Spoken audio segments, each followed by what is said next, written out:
The following is a presentation of WGN Sports.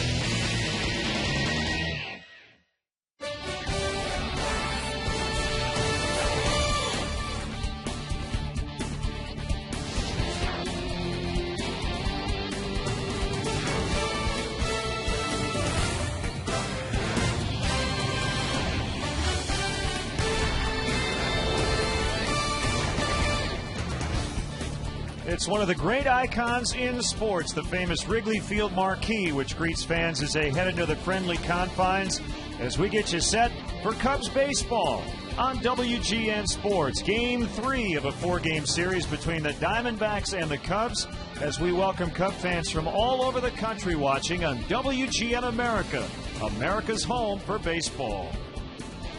Hi again, everyone. Bob Brenly and Len Casper with you. The wind is blowing straight out to center for the third straight day. The winning team has averaged 12 runs so far in the first 2 games of this series, so more offense today most likely. The Cubs are getting a lot of production from a couple of their outfielders. Oh, a lot of production from a couple of their outfielders. Actually, from 3 of the outfielders, if you include Marlon Byrd. But today we're going to talk about Kosuke Fukudome and Alfonso Soriano. Fukudome, a traditionally fast starter, no exception this year. And Alfonso Soriano really loves it here at the friendly confines. And thank goodness these two are swinging the bat well, because the guys in the middle are really struggling. Soriano with a go-ahead 3-run homer yesterday, one of 4 blasts for the Cubs. And the key for pitchers on days like this is to throw strikes, and that's something Carlos Silva does very well. Well, throw quality strikes. Keep the ball down in the strike zone. Silva does that with his sinker, his slider, and his changeup. He's pitched really well in the early going this season, including last time out against the Nationals. And he's going to have to be good today because he's matched up against one of the toughest right-handers in the National League in Dan Herron at hitter-friendly Coors Field. A solid outing against the Rockies last time out. So Silva for the Cubs, Herron for the Diamondbacks. The Diamondbacks hit 4 home runs in a 13-5 win in Game 1. The Cubs hit 4 home runs yesterday as they won 11-5, and they'll probably have to do that again today. We'll have all the action coming up from Wrigley Field.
Ability of Bud Light with the refreshing taste of lime.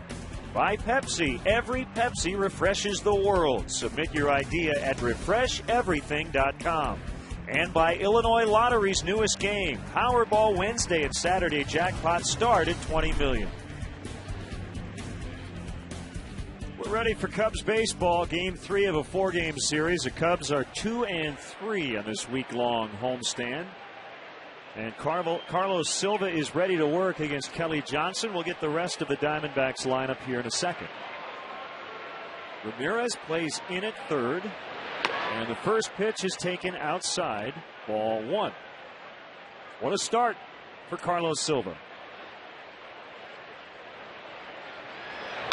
I don't think anybody was quite sure what to expect from Carlos Silva when the Cubs acquired him from the Seattle Mariners. We knew he'd had some physical problems, some ugly numbers the last couple of years, but worked very hard down in Arizona in spring training. Some minor tweaks to his delivery by Larry Rothschild, and he's been arguably the most consistent pitcher in the Cubs rotation in the early going this season. Johnson with a fantastic first month of April. He leads the league in home runs, extra base hits, and slugging.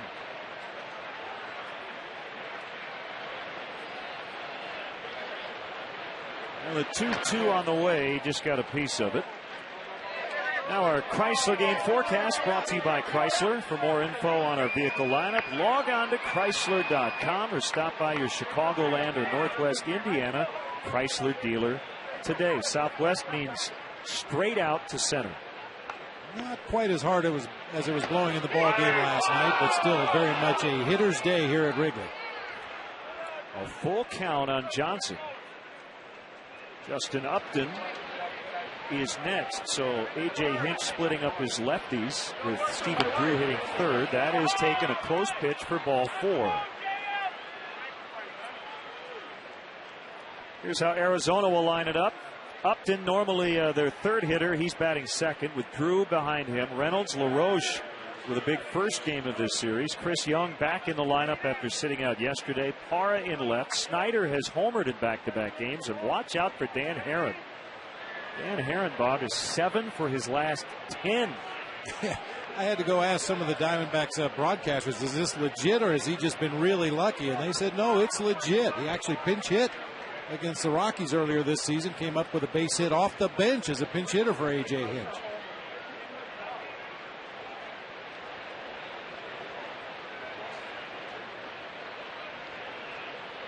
So it's Upton with a man on and nobody out. And a fastball for a strike.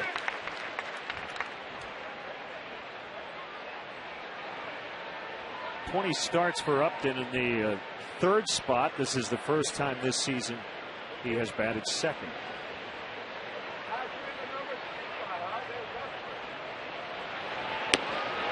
So throughout this series, they are a station-to-station team, so you would not expect Kelly Johnson to be particularly aggressive here in the opening inning. Upton hitting out of that very upright batting stance in the right-handed batter's box. He's had trouble with pitches away from him on the outer third of the plate and off the outside corner so far in this series. The umpires are led by the home plate man, Sam Holbrook. The Welke brothers working this weekend. Tim at third is the crew chief.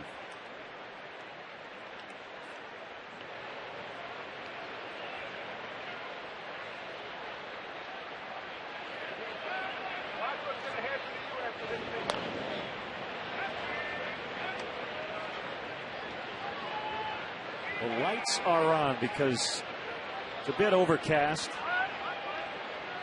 Just trying to even things out on the diamond. Swing and a miss, strike 3. Carlos Silva didn't need him right there, but he's going to need his defense today. Let's check out how the Cubs take the field behind Silva today. Brought to you by Pepsi. Every Pepsi refreshes the world. Soriano, Bird, and Fukudome, the strong offensive outfield for the Cubs today. Ramirez and Terrio on the left side of the infield. Fontenot and Lee on the right side. Giovanni Soto behind the plate for right-hander Carlos Silva. Stephen Drew, the shortstop. 4 hits, 3 runs, a double so far in the series. Johnson still at first. And a called strike on Drew. Arizona has scored 30 runs and has hit 7 home runs over its last 3 games.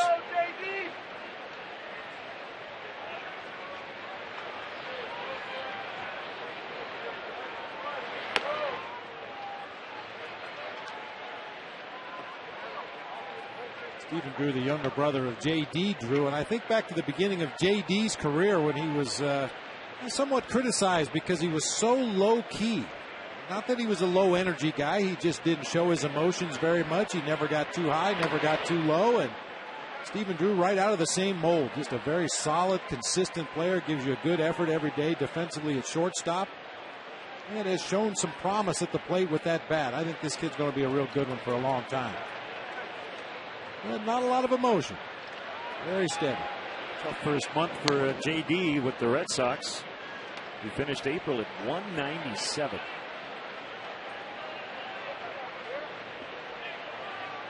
Bench coach Alan Trammell looking on from the home dugout. A 2-1 count on Drew. Johnson runs his time, and it's popped up.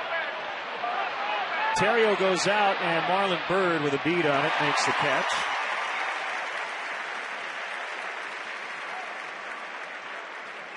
A rare hit and run from the Diamondbacks that time. Len mentioned it earlier. We talked about it throughout this series. They don't run a lot. They don't bunt a lot. They pretty much let their guys go up to the plate and take their hacks. Very dangerous play. Terrio was breaking to cover second on the stolen base attempt. Fortunately, Marlon Byrd able to come in from his center field position to catch that high pop-up. Now it's Mark Reynolds. I hate to even say it. But our job is to pass along what we believe is pertinent information. Justin Upton and Mark Reynolds have never homered against the Cubs in their careers. Reynolds has hit 138 in the regular season. Just 9 for 65. So the Cubs have done a nice job against this slugging third baseman who has struck out 4 times in this series. 2 hits and 7 at-bats.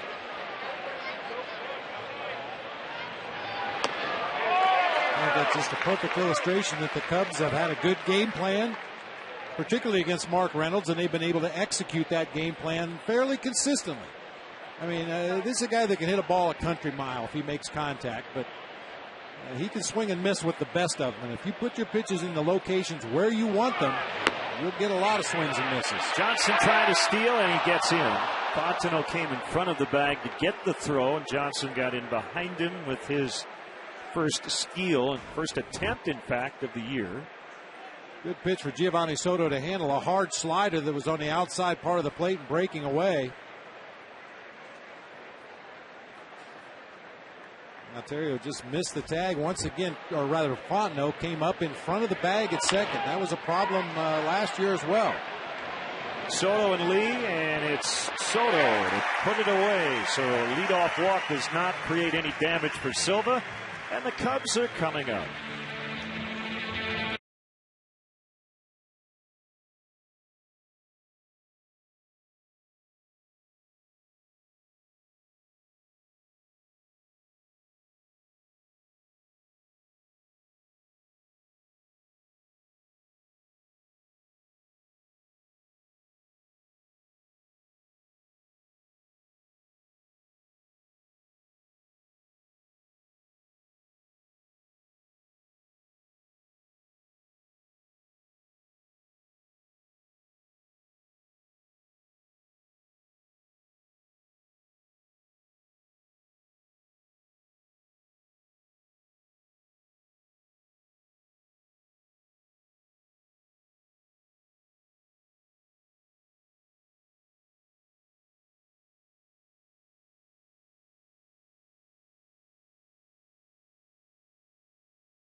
Cubs up to 6th in the league in runs and second with 28 home runs.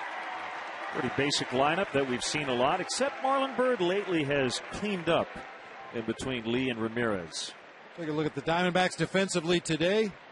Gerardo Parra in left field, Chris Young in center, Justin Upton over in right field, Reynolds, Drew, Johnson, LaRoche across the infield. Chris Snyder once again doing the catching, while Miguel Montero, their starter, is on the disabled list with a knee injury. And Snyder will be catching right-hander Dan Herron. 3-1 record, 242 opponent's batting average. Has surrendered 6 home runs in 34 innings this year. This would be a good day for him to make some mistakes up in the zone. He's been pretty mediocre by his standards to start the year, as he will get Ryan Theriot on a pop to Drew at short. Dan Herron doesn't usually beat himself. He led the majors last year with a whip, which is walks plus hits per innings pitched, of 1.003. That means he basically, Bob, last year gave up 1 base runner per inning. That's it. He's got kind of a funky delivery out there on the mound. He hesitates as he brings his left leg up in the air to make his kick and his turn. He can throw off a hitter's timing. Occasionally he will hang there just for a split second longer. Other times he'll be a little quicker to home plate, just a timing mechanism for him to try off to throw off the hitter's timing.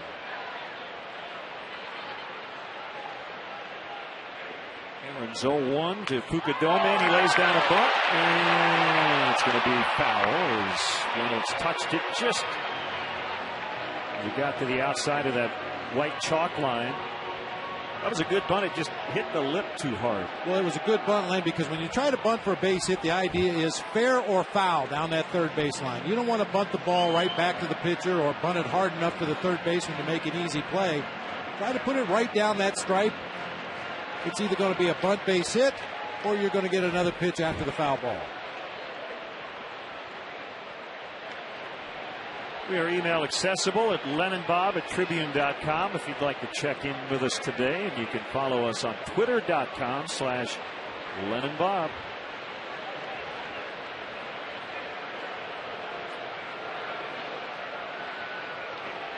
In the dirt, 1-2.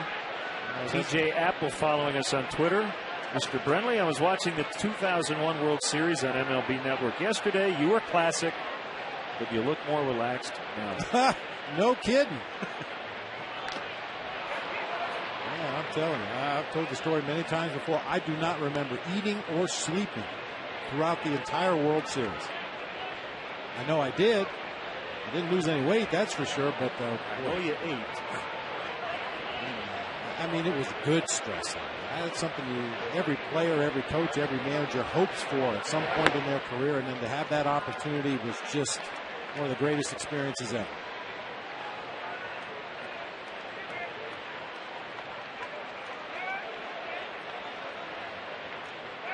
Aaron's 2-2 is on the way, and Kosuke smacks that deep to center. And it's over the head of Chris Young. So Kosuke stays red hot. He has now been on base 21 times over his last 34 plate appearances, and he's hitting for power. A lot of extra base hits, a lot of home runs. Much better balance this year from Kosuke Fukudome. I said it a few days ago. We haven't seen that spinorama swing where he falls out of the batter's box and spins over to the first base side. He's kept his feet underneath his body, and when he gets the barrel of the bat on the ball, he has put a charge on it in the early going. You'll probably see a lot of the Cubs hitters attacking Dan Herron early in the count. He's a fastball, slider, splitter, occasional cut fastball, but his splitter is definitely his out pitch and his best pitch when he gets to 2 strikes. So look for the Cubs hitters to maybe attack him early before he can get to that split-fingered fastball. 2 hits and an RBI for Lee yesterday in a struggle, and I'm sure he's happy to put April in the rearview mirror at 2:05 coming in.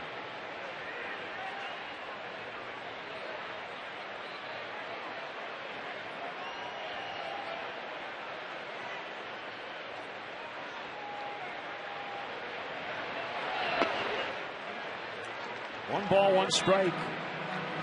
Eric 1 for 7 against Herron with a double.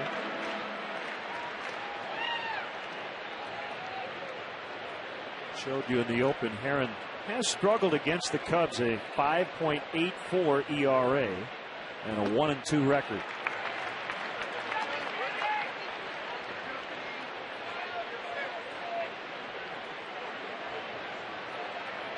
There's A.J. Hinch, first full season as a Diamondbacks manager.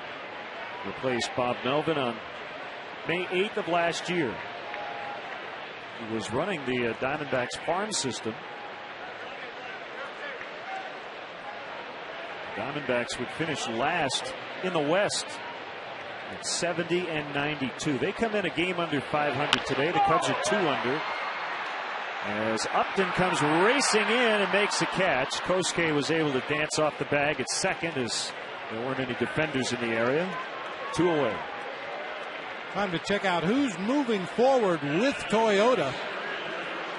We're going to check out Marlon Byrd's rankings in the National League. 5th in average, tied for 3rd in extra base hits. 1st in 3 hit games, unbelievably. 6 3-hit games already. You see his career numbers against Dan Herron. Marlon Byrd came into the ball game yesterday in the 7th inning as a pinch hitter, went 2 for 2, scored 2 runs and hit a homer. Toyota and your official Toyota dealers, official partner of the Chicago Cubs. Can we name him the Cubs Player of the Month for April? Is that? I think that's a pretty safe bet. Although Ryan Theriot would get some votes. He's had a nice offensive month, but Marlon Byrd has been the guy. Giovanni Soto also had an excellent month.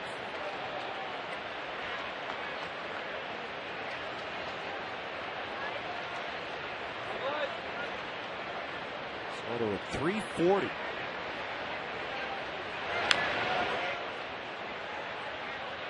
Marlon may have won that award that we just made up with the catch he made the other day alone. The no-look behind-the-back catch in center. Well, for me, the reason Marlon Byrd is the most valuable player in the first month of the season is his consistency of effort and production. He's had a couple of days where he's gone hitless, but he always finds something to do to help his team win a ball game every day. And stellar defense out there in center field, hustling on every play offensively and defensively. I mean, even during batting practice, you see Marlon after he's done taking his cuts, he'll drop his bat, grab his glove, sprint out to center field, take balls off the bat. Tireless worker.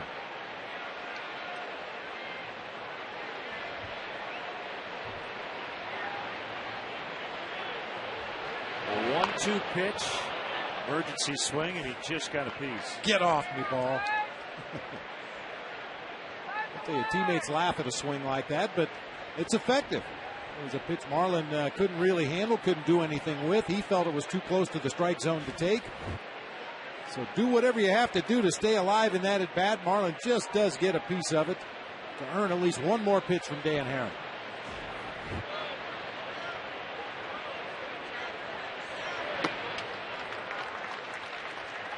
Herron is 29.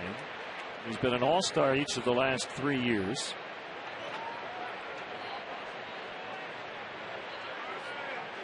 Second-round pick of the Cardinals in 01.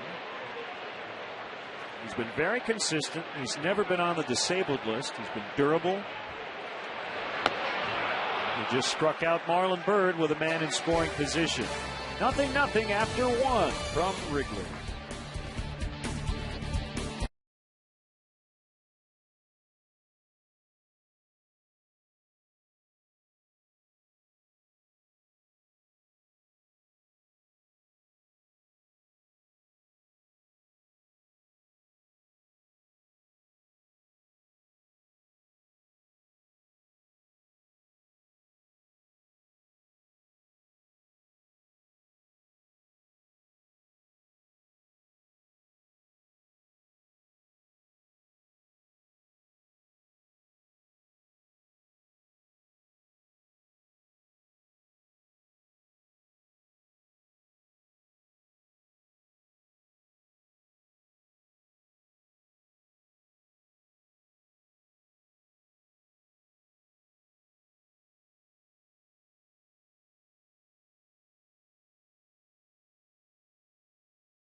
Getting an autograph before the game from John Grabo, Samantha Dentzer from Morton Grove, and Bruce Lewis from Northfield. For more info on how you can be a celebrity Bat Kid, brought to you by Walgreens, go to WGNradio.com. Walgreens, the pharmacy of the Chicago Cubs. Big day on Thursday for Adam LaRoche. 2 homers, a double, 5 knocked in. He went 1 for 4 in game 2.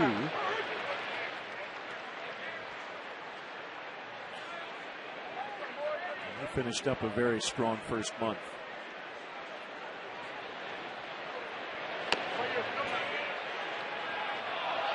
It was borderline, but he held up.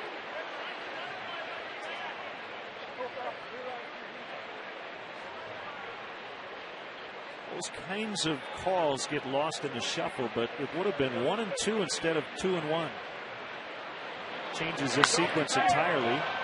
And as Marlon Byrd goes back, still back on the warning track, and he makes the catch on what appeared to be a lazy fly ball, but got pushed out toward the wall by the wind. Tickets are selling quickly, but there's still time to get great seats for May games. In particular, the series against the Marlins on May 10th, 11th, and 12th. Bleacher seats are still available as well. To purchase tickets, visit Cubs.com, call 1-800-THE-CUBS, or visit the Wrigley Field box office.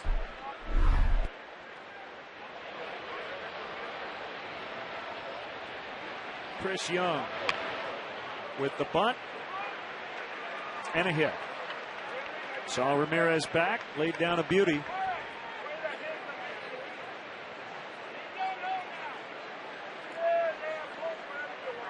Wasn't even a particularly good bunt, but it didn't have to be.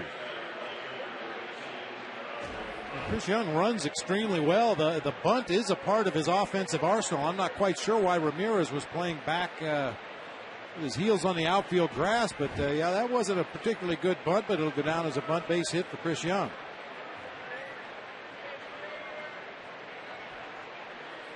It's on for Parra, who hits it high in the air. Young got all the way to second base before locating the ball. Bird caught it, and Young heads back to first.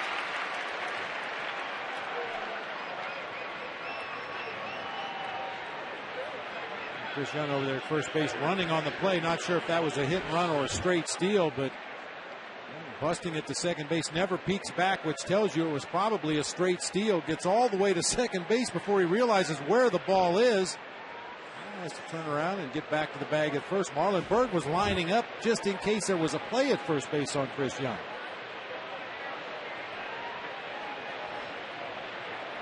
Chris Snyder was homered in each of the first 2 games of the weekend. Well, I'm wondering if the Diamondbacks aren't being a little more aggressive here against Carlos Silva, because he does throw so many ground balls. When you face a sinker baller who throws a lot of ground balls, if you don't get those runners in motion, you're going to find yourself hitting into a lot of double plays. So perhaps the Diamondbacks being a little more aggressive because of that reason.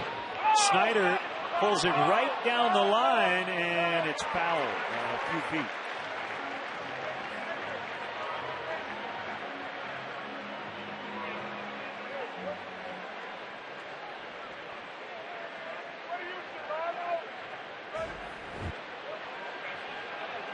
Fans got a little excited. Chris Snyder got a little excited. To me, that looked foul the whole way down there. And out in front, that loopy slider speed bat swing that he has. Occasionally, he'll get out in front of an off-speed pitch and line it down that third base line like he just did.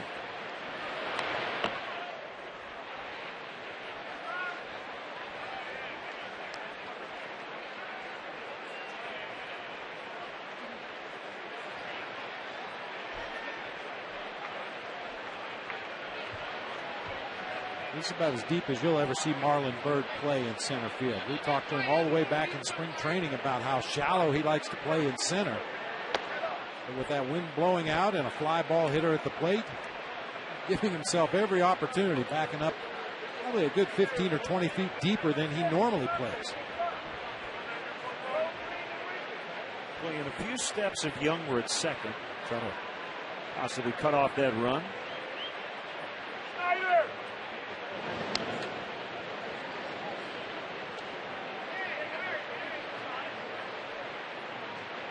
This is usually a run situation. The hitter at the plate's in the hole with 2 strikes. You got the pitcher in the on-deck circle. If you do happen to get thrown out on the bases, you have your number 8 hitter leading off the next inning. And there he goes, swing and a miss. The inning is over. Second strikeout for Silva. No score with Ramirez coming up for the Cubs.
$66 million. A Cubs fan echoing our wishes to Bob Uecker, the radio voice of the Milwaukee Brewers. He had successful heart surgery yesterday. He's going to be out upwards of 3 months. But we wish Ueck the best as he recovers and gets back to full health.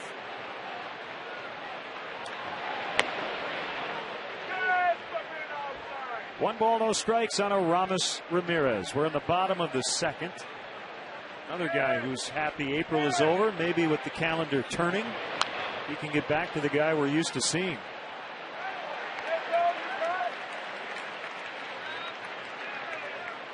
He has taken 2 bases loaded walks this week. That is always a good sign.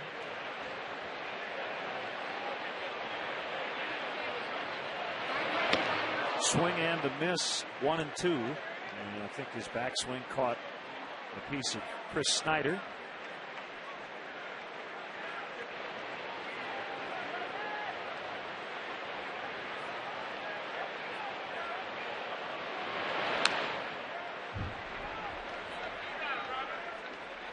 that a feel thing for a catcher? You have to move around depending on who's at the plate with their different backswings. We talk about books on opposing pitchers and opposing hitters. Catchers do the same thing with batters. Some guys have extremely long backswings.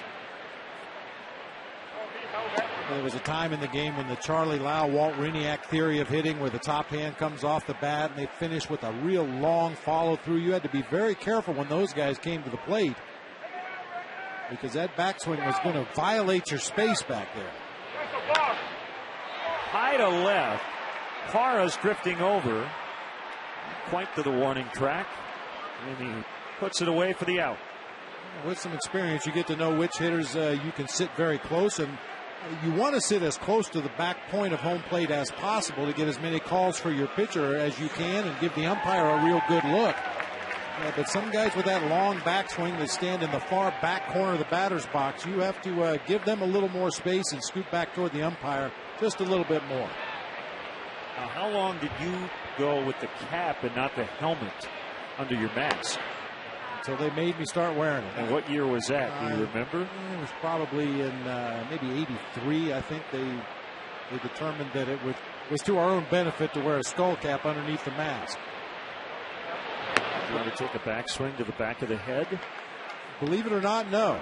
Some people think I must have been hit in the back of the head a number of times, but well, no. I'm fishing for something. I never got conked in the head. Soriano had the game-winning homer yesterday.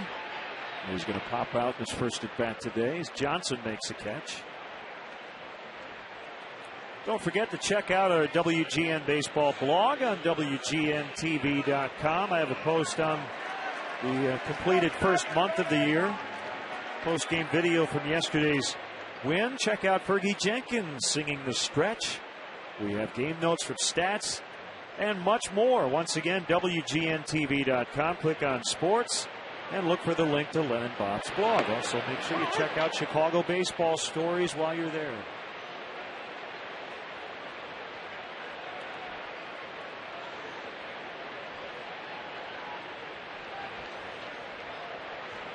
The 0-1 to Mike Fontenot is inside. Got some other early matinee action around baseball, including the Reds at the Cardinals, and it's Homer Bailey and Kyle Loesch scoreless in the second. Cincinnati won its fifth in a row last night, beating the first place Cardinals, who are 15-8.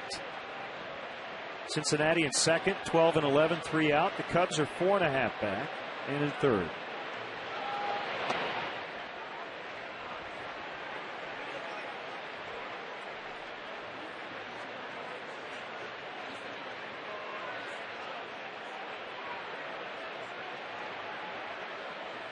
Two-two to Fontenot with Giovanni Soto on deck.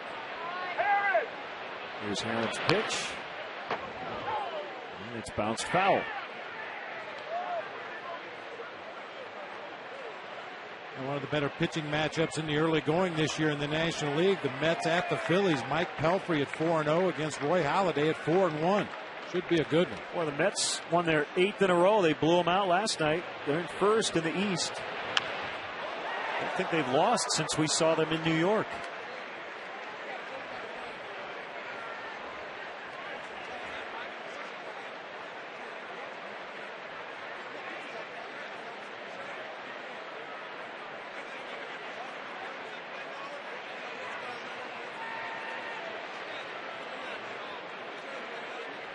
The next 2-2 offering is inside. It's full 3-2. Ryan Zimmerman did not start because of a hamstring problem in that series here earlier this week. He got back in their lineup last night in Florida and hit 2 home runs. The Nationals are 13-10. Ball 4. That'll give Soto a chance. Herron showing some frustrated body language after ball 4.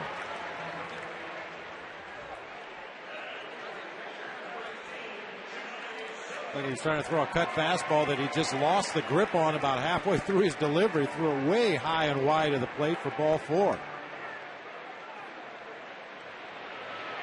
Herron is their ace. I suppose you could have a nice debate about who their ace is if Brandon Webb were healthy. He is recovering from shoulder surgery. If they had Webb fully healthy, this rotation would look a lot different.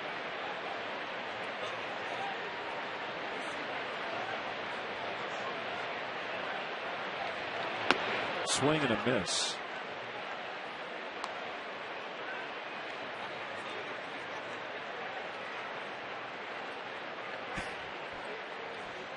There's a closer we have not seen yet in this series. Chad Qualls. Deep in thought.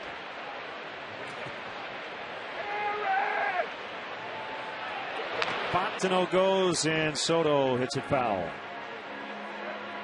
Cubs went back-to-back yesterday late to add some insurance. Giovanni Soto cast one high in the air to left field. Took advantage of that upwards to 25-mile-an-hour wind blowing out yesterday.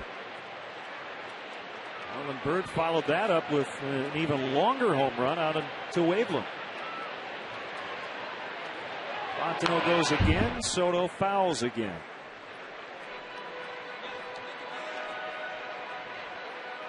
This is almost, Bob, the exact same scenario we saw in the top of this inning. Yeah, number 7 hitter reaches with 2 outs. You got the 8 hitter at the plate. It's a time to attempt to steal a base. Of course, with Dan Herron jumping ahead in the count 1-2, it's also a good time to pitch out. He's got a couple pitches to play with here in the sequence before he has to throw another strike. Always a danger of a pitch out. Fontenot goes. The slider is low. But Snyder fires a strike to second. And that's the inning. No score after 2.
The first inning fan cam and see who's enjoying the game. I'm made of atoms, you're made of atoms, and we're all in this together. And long division just doesn't matter, 'cause we're all in this together. Yeah.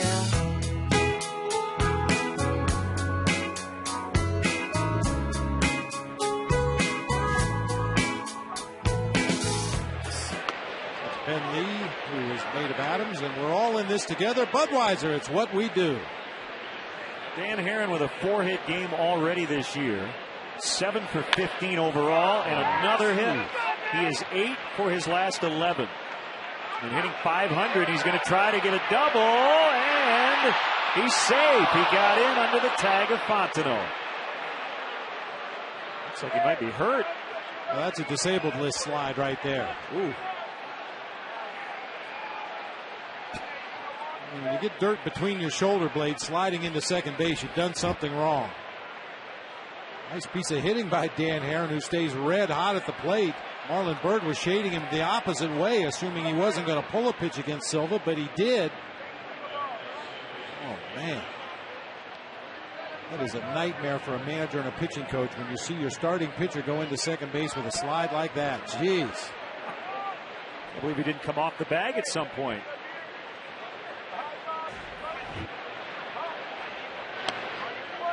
He's got some adjustments to make. Yeah. Still trying to tuck in his jersey.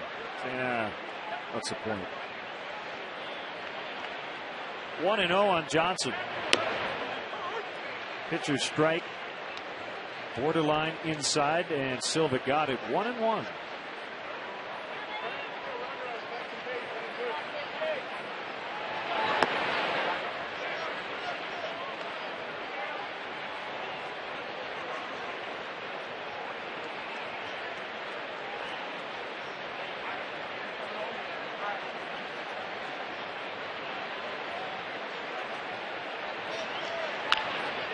That's pulled into right for a base hit. Bo Porter is going to stop his pitcher third with nobody out.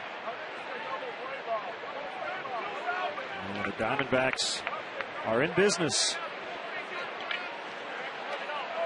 Seems like a relatively easy thing to do for a left-handed hitter with a runner at second and nobody else. Just make sure you get that top hand through the strike zone quickly. It usually results in a ground ball to the right side, and that time Johnson found the hole on the right side for a base hit.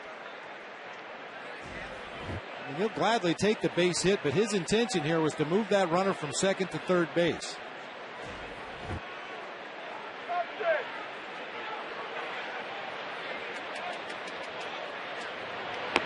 I have a strange sartorial question. Is Dan Herron even wearing an undershirt? Because when he slid and you saw the jersey come out, I didn't see any Sedona red undershirt. Most guys wear one.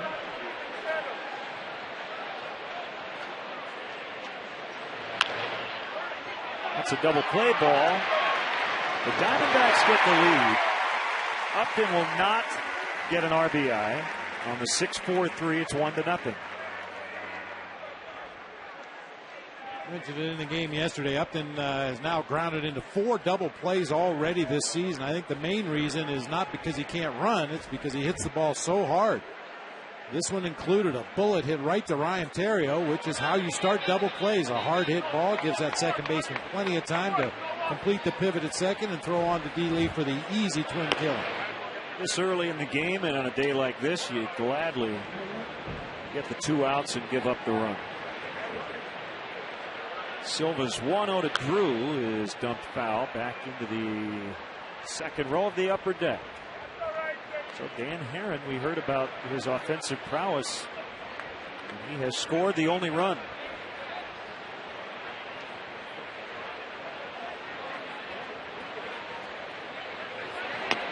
Some happy birthday wishes to the Cubs executive coordinator of business ops, Sarah Poontong. Happy birthday, Sarah.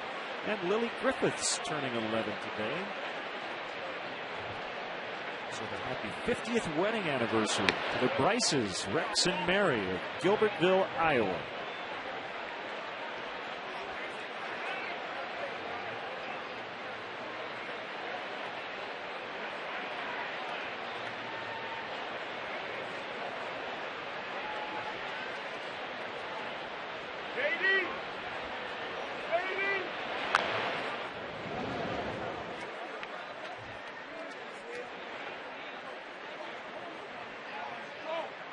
We'll see if that trip around the bases takes anything out of Dan Herron. He goes back out to take the ball for the next half inning. Well, he has an undershirt on now. I think he's going to feel like he went to the beach today, if you know what I mean. It'll take him 3 days to get all the dirt out of different areas. Yeah, anybody that's been to the beach can empathize with that. You get sand in areas you didn't even know you had areas. See Dan Herron, some itchy spots out there. Oh, nice one-handed catch by a fan in the upper deck. Well, you ought to be smiling. That was nice. Reached up with the right hand, plucked it right out of midair. As I've said it for years, we've got the best fielding fans in baseball here, Rick. Those are the people that sit down below us in the upper deck. Called strike 3 to get through. Let the Diamondbacks strike first. It's 1-0. Before it sinks, but we are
Great to have you with us on what is almost a perfect afternoon for Cubs baseball.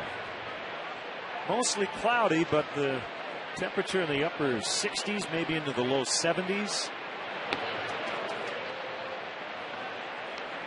Great way to kick off May.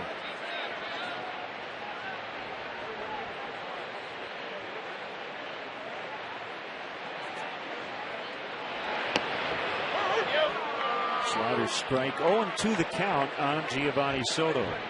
It appears as though Sam Holbrook will give the pitchers the corners in certain spots. We saw Silva get a called third on the far inside corner in the top of this inning.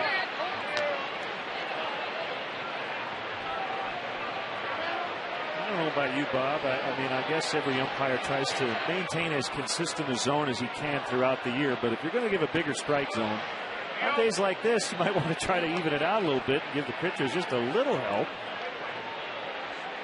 I hate to see a guy like Silva get a smaller strike zone with the wind blowing out, but sometimes that does happen. Oh, yes, it does. And pitchers know it when they're taking the ball to start a ball game, and the home plate umpire is a guy who has a notoriously small zone.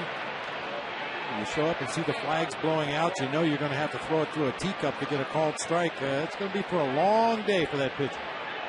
Aaron wanted that last one that was outside, and it's low. And Silva will have a chance to move Soto up into scoring position. Hey kids, have you ever dreamt of running the bases at Wrigley Field? Now you can. The Chicago Cubs are proud to present Family Sundays at the friendly confines this spring. Purchase 4 tickets to a Sunday home game in May, and each child 15 and younger in your group will get the chance to run the bases following that day's game. Tickets are limited, so visit Cubs.com to order today. I don't know for sure, but it looked like Carlos Silva grabbed a different bat when Soto took the walk, so this must be his bunting bat. And that's not uncommon. A lot of pitchers have a bat that they use to bunt, which usually has a much bigger barrel. Occasionally will be even a little bit longer than the bat that they use to swing and try to get a hit.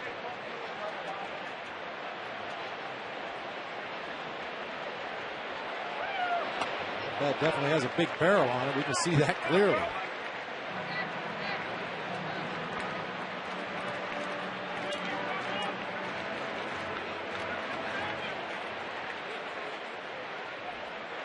Look at canoe paddle up there to put down a bunt.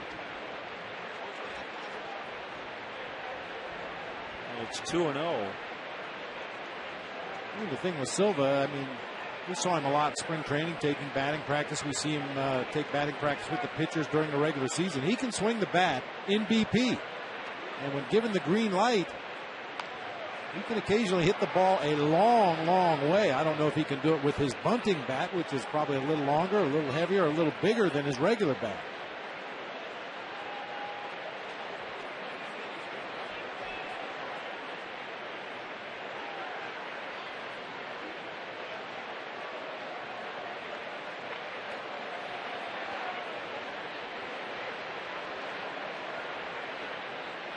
The 2-1. And he gets it down, and he will be tagged out by LaRoche. Nicely done, and the fans appreciate it here at Wrigley. I understand what solid fundamental baseball looks like, and Carlos Silva does his job moving that runner into scoring position. But when it's executed perfectly, it always looks so easy. But we know from past experiences, not only with the Cubs, but with every other major league team, it's not that easy to successfully sacrifice when everybody in the ballpark knows that's what you're up to the plate to do.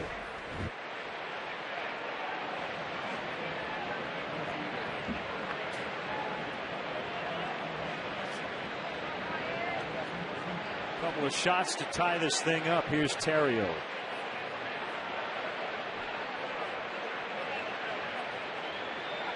Swung at the first pitch in the opening inning and popped out. He swings at the first one again. Not hit hard. It'll be cut off by Drew. High throw, safe. LaRoche came off the base. And Terrio is aboard with what should be his 23rd hit during an 11-game hitting streak. It is. And rightfully so. Stephen Drew had to go a long way up the middle of the field to get that slow roller Theriot got jammed just a little bit. Drew ends up on the second base side of the bag. Looked like it would be a good call down there at first by Bill Welke. LaRoche tried to keep his toe on that base as he stretched for the high throw, but he was definitely off the bag, and Theriot was on the bag. So he has his 5th infield hit of the year. Reynolds in on the edge of the grass at third. They want to turn 2 up the middle. And LaRoche holding on Theriot at first.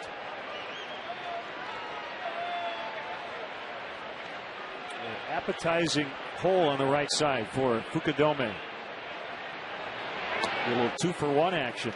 He can get the run in, and single could push Theriot all the way to third. The managers and hitting coaches love this particular situation. If indeed you can get a base hit and go first to third again, just keep the pressure not only on the opposing pitcher but on the opposing defense.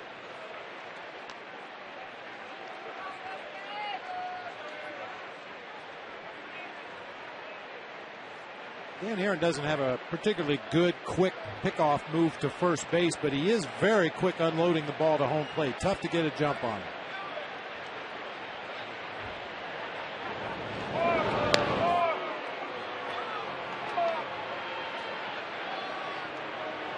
Seems like that fake to third throw to first move for Dan Herron would be much more effective out of the high leg kick, where he has that little bit of a pause at the top.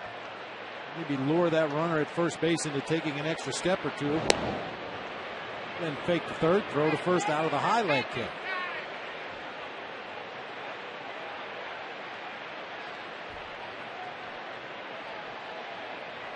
Herron is from California, born in Monterey Park. He went to Pepperdine.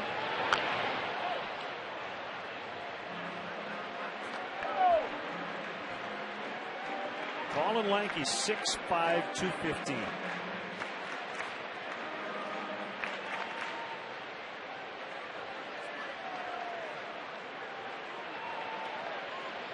D. Lee on deck.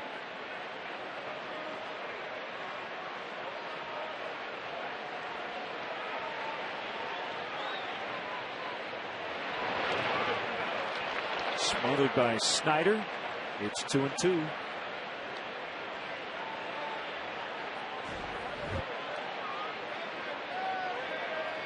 For Snyder, I mentioned filling in for the injured Miguel Montero. Snyder was the starting catcher at the beginning of the season last year. He went on the disabled list. Montero took his place and really took charge of the position. Not only a strong throwing catcher, but also a strong offensive catcher. Herron does not look comfortable making the throw to first, which he does not have to make after he comes off the rubber once he fakes to third, but he has made the toss twice.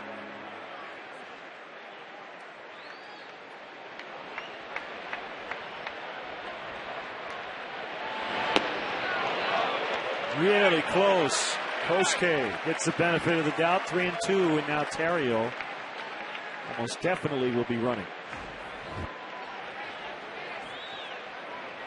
Backdoor cutter may have fell just below the knees.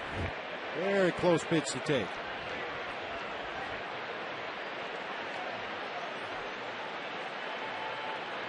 Theriot goes down the left field line. This ball slicing, and it's going to land fair. And it'll be a double as it bounced out of play. So Theriot is going to have to head back to third as they tie it up 1-1. Kosuke with 2 doubles.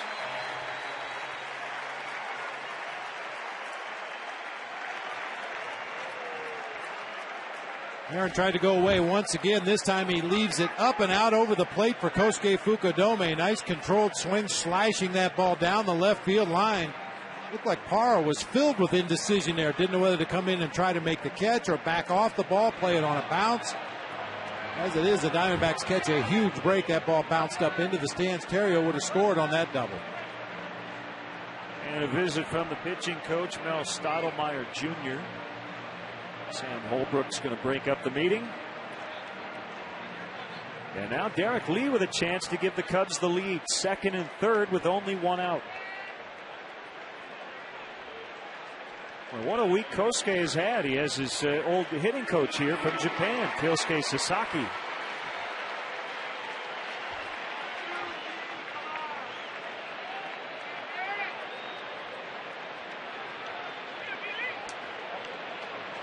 And the Diamondbacks will concede the go-ahead run on a ground ball up the middle that gets past the pitcher. They have their infield back.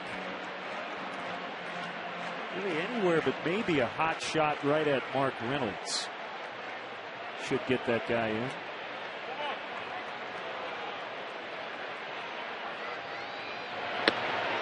Now, these are the kind of situations where third base coach Mike Quaddy has a sign that he will relay to Kosuke out there at second base, letting him know either Ryan Theriot is going to go on contact or he's going to wait and make the ball go through the infield. Kosuke needs to know what that runner at third base is going to do so he can follow. And with this alignment, I'd have to say that Theriot is probably going to go on contact. As you said, anything other than a comebacker to the mound or a screamer hit to third base, he should be able to score easily on any ground ball in the infield.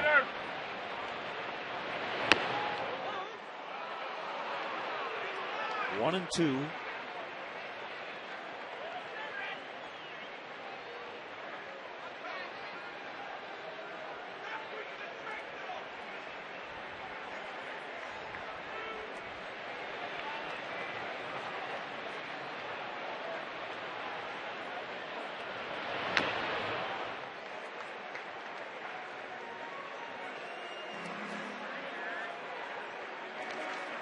Tigers lead the Angels 1-0. They're in the top of the fourth in Detroit. Scott Kazmir and Jeremy Bonderman pitching in that one.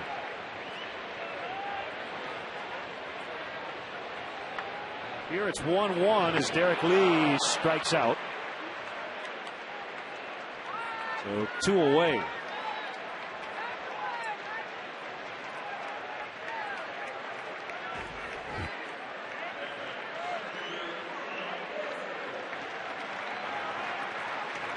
A situation where any kind of contact probably drives in a run. Looked like Dan Herron went with that splitter down low in the zone, got the swinging strike from D. Lee.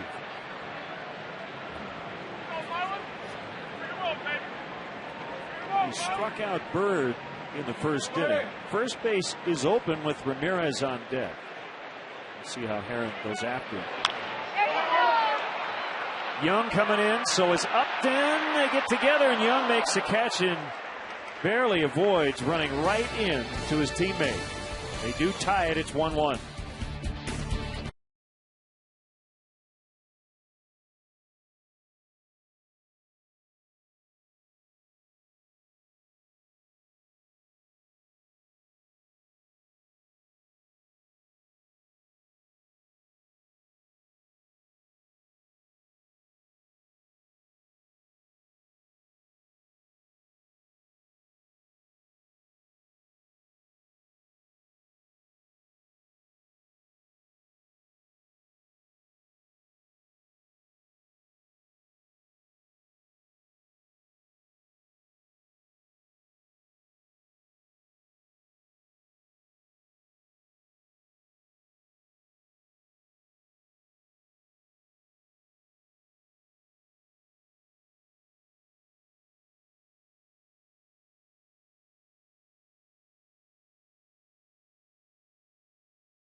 Each team with a run in the third inning. The Cubs with a golden chance to take the lead, and Herron got out of that.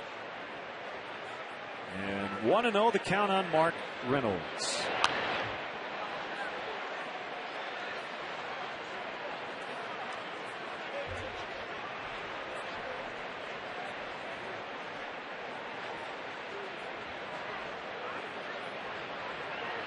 Middle of their order, 4, 5, 6.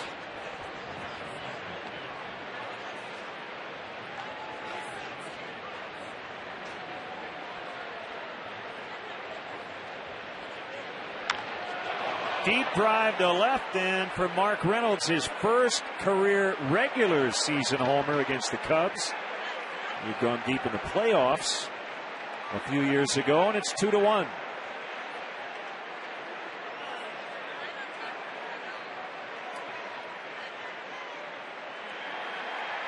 We mentioned earlier the reason for no previous home runs was the fact that the Cubs have been able to execute their pitches very consistently against Mark Reynolds. However, that was not the case on that pitch from Carlos Silva. Look at the location of this one. That's right in the middle of the plate, middle of the thighs. Good low ball hitter, just golfed it out of here to left field, way out of here to left field. 97th career homer for Reynolds. First against the Cubs. So they get the lead right back. He leads all National League third basemen in home runs since he made his major league debut, and it's not even close. 1-1 on LaRoche. He definitely has a home run hitter's swing. Covers a lot of the strike zone and even out of the strike zone away. As I mentioned, a good low ball hitter, has a lot of lift to his swing. When he makes good contact, he's going to do a lot of damage.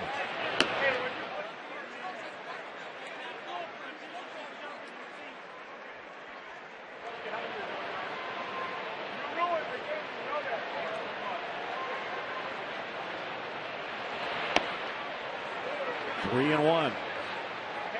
I thought Holbrook was giving these pitchers the corners, but Herron had a couple close calls not go his way. Silva thought he had strike two right there.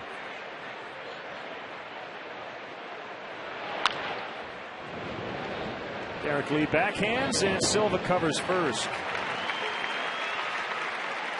Time to check out today's Menards improvement. Carlos Silva, after 4 starts, a 1.73. It was a throwaway year last year. Missed most of the year with shoulder problems in his final season with Seattle. For all your home improvement needs, shop and save big money at Menards.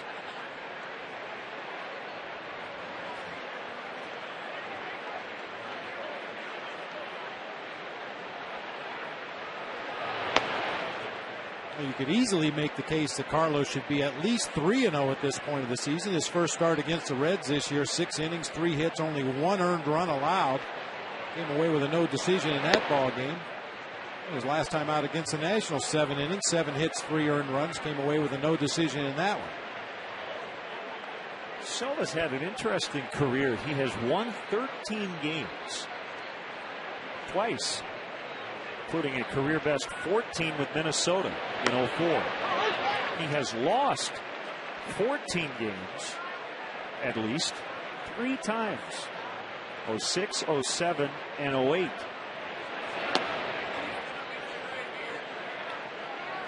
So I guess I would tell you, when he's been good, he's been really good. The bad years have been particularly bad. Well, his tenure in Seattle was nothing short of disastrous, but new life here with the Cubs. He just walked young.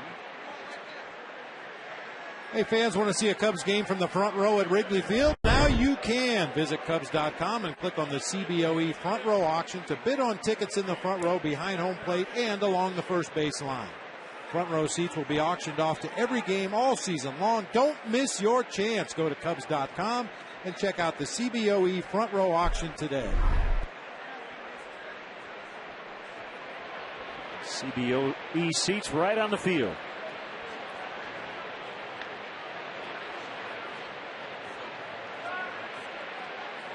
Those seats have a great look at those pickoff attempts at first base. It was right behind Derek Lee over there on the first base side.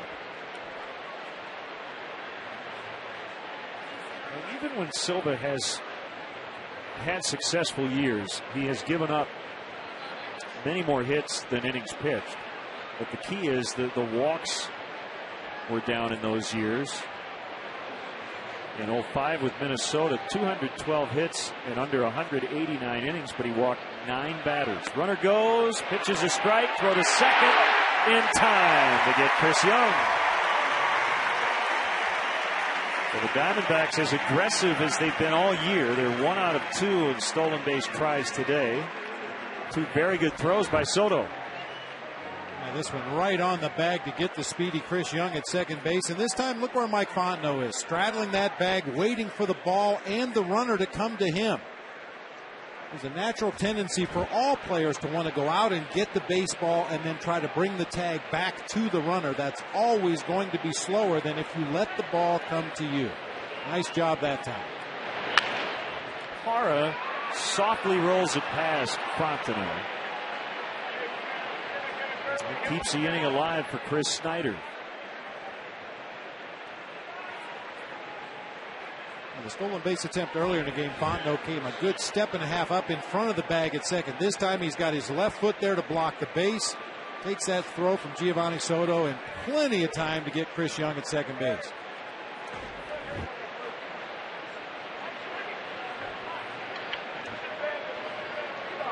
Alan Tramm will be very happy with the mechanics and where he was positioned on that tag. 1 strike on the catcher, Snyder. And you may ask, why doesn't the middle infielder always go right to the bag? Well, sometimes there are mitigating circumstances. If you're shifted in one particular way or the other for the hitter, sometimes it's hard to get into a good position quickly when that runner is trying to steal a base. But whenever possible, you want to go right to the bag and let the ball come to you.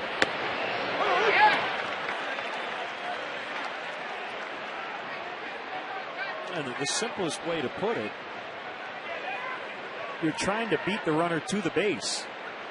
So as opposed to going at the runner, if you go right to the bag and you're there before he is, 9 times out of 10, you're going to get him out.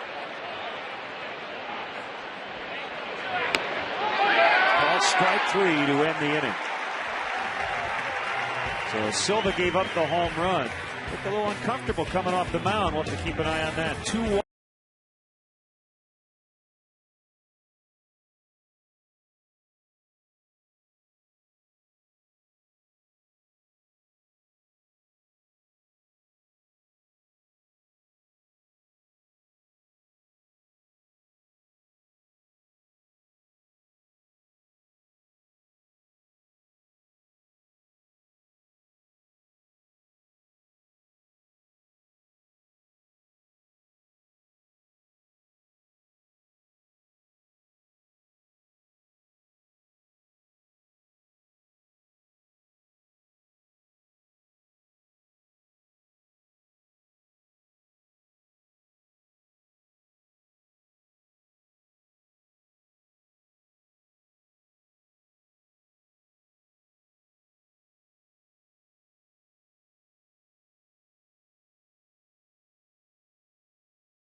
On his retirement from Pepsi after almost 47 years of service. Both the Cubs and WGN TV thank Stan for being a great partner and friend.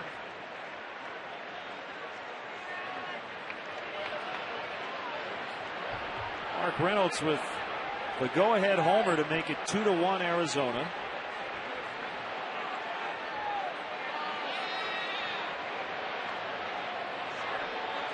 And Aramis Ramirez will lead off the bottom of the fourth.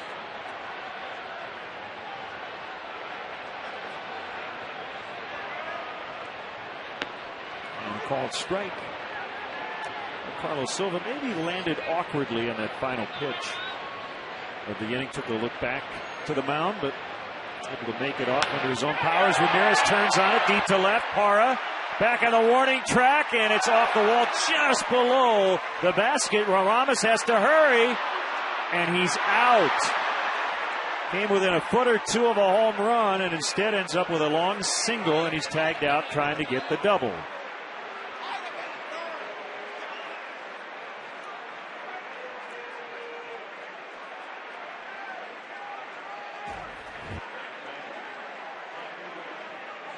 Inside fastball to Ramirez. Hit it pretty good down that left field line. I've been observing just a little bit instead of running, and when that ball caroms right to Parra in left field, he wastes no time in getting that throw back to the infield. He got Ramirez rather handily there at second base on a ball hit off the wall in left. A little stumble there as he tried to get his body into position to slide around the tag at second base. Home run cut by Soriano, 1-1.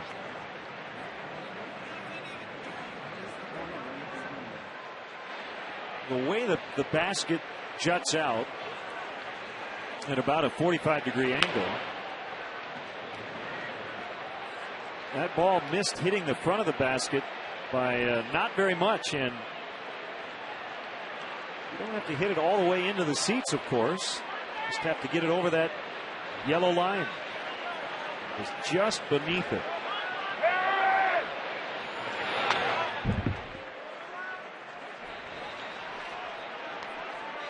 We've seen, gosh, maybe 2 or 3 line shots actually hit the bottom or the inside part of the basket toward the field, which is not a home run, but that's not easy to do.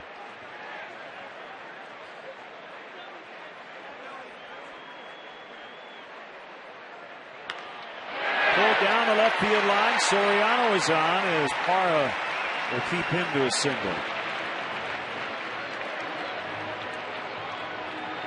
The 2010 Chicago Cubs baseball season on WGN is brought to you by Bud Light. The sure sign of a good time. Here we go.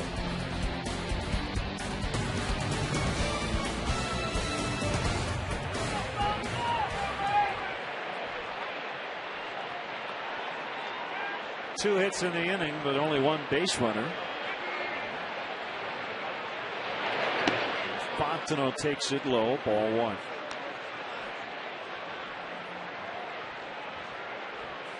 Darkening skies, but it doesn't have the look of potential rain. We just have lost the sun momentarily. And again, good thing the lights were turned on before we even started. Another base hit, 3 in a row. Soriano's going to try for third, and he'll get there.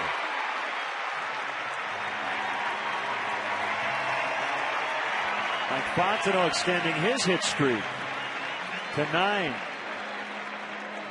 Nice piece of hitting by Mike Fontenot. Better piece of base running by Alfonso Soriano this time. You've got a right-handed throwing center fielder moving to his left.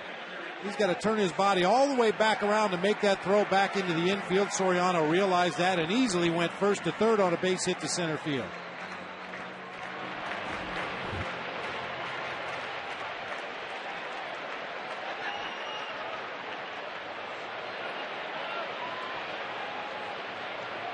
Here's a pitch to Soto in the dirt. Ball 1.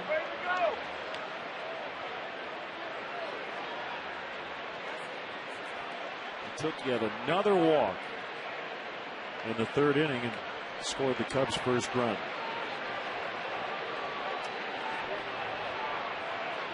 He was among the league leaders in walks. Swing and a miss.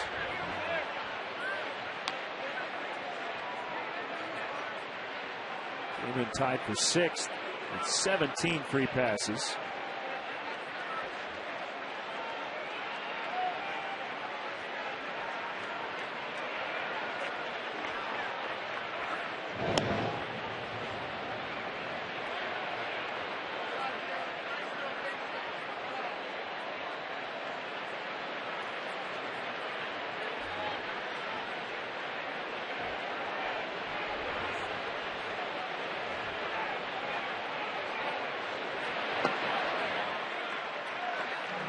And this is one of the things that makes it really tough to be a number 8 hitter in the lineup. When you have that pitcher on deck behind you in a potential RBI situation, very few pitchers are going to give in to that number 8 hitter. I mean, a walk right here is not the worst thing that can happen for Dan Herron. You get the pitcher to the plate with the bases loaded, 1 out, a possible double play, and you're out of the inning unscathed. They'll try to turn 2, but it's bobbled by Drew. He'll throw to first late. And Fontenot apparently didn't see the ball get by, so he had to hold it second. So an RBI for Soto to make it 2-2. Well, it would have been nice to see Fontenot get to third, and Lou's coming out. And is he going to ask for some obstruction here? I think possibly that's what Lou's going to argue. A hard hit ground ball to Drew that looked like a double play ball all the way. Drew just kicked this ball a couple steps to his right, lays the egg right there, and then compounds it by making a bad throw. Fontenot got tangled up a little bit with Kelly Johnson out there at second base. Not sure if he was unable to get up and run because of Kelly Johnson, or whether he just thought the play was over and didn't attempt to advance to third base on that overthrow.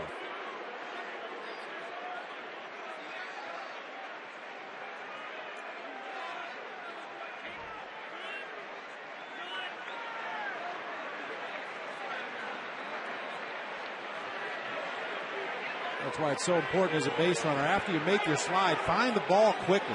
If you don't know where the ball is, look to your third base coach. He'll tell you where the ball is.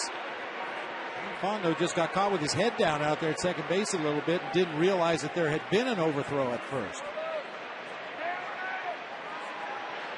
Well, here's Silva. He'll try to put 2 in scoring position. And the throw's going to go to third. Safe there. Out at first.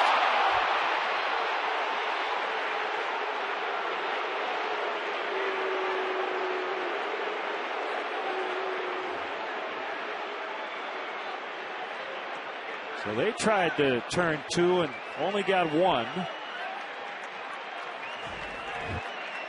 Bunt right out in front of home plate. Snyder takes the gamble, getting the lead run. May have gotten a break on that call at third.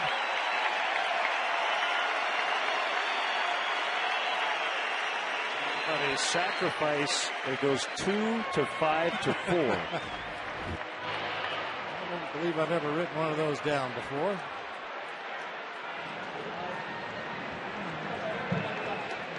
A 2-2 game, but an interesting half inning here. Terrio takes it high. Cubs got a break at third. Like Fontenot is beaten by the throw.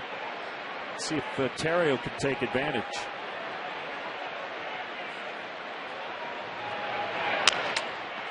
Drew's going to get another chance. This time he gets Terrio, so they tie it. It's 2-2 after 4.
Subway. Hey, Chicagoland viewers, how would you like to win $5 footlongs from Subway?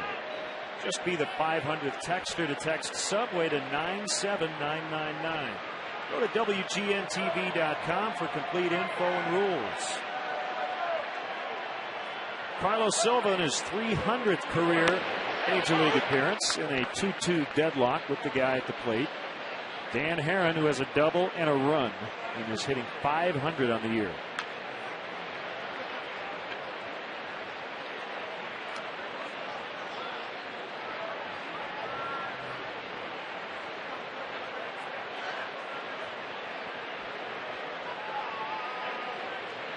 Soto wants it up. That's where it is. I'm treating Dan Herron like he's a position player. I'm just going to groove one right down the middle.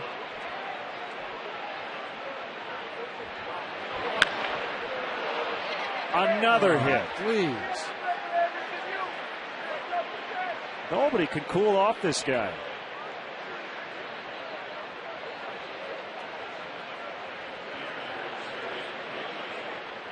Terry Booth from Frankfort, Illinois, is today's Hit the Jackpot with Powerball contestant. If the Cubs hit a home run in the next inning, Terry Booth will win 100 chances to win the Powerball jackpot. And tonight's jackpot, $45 million.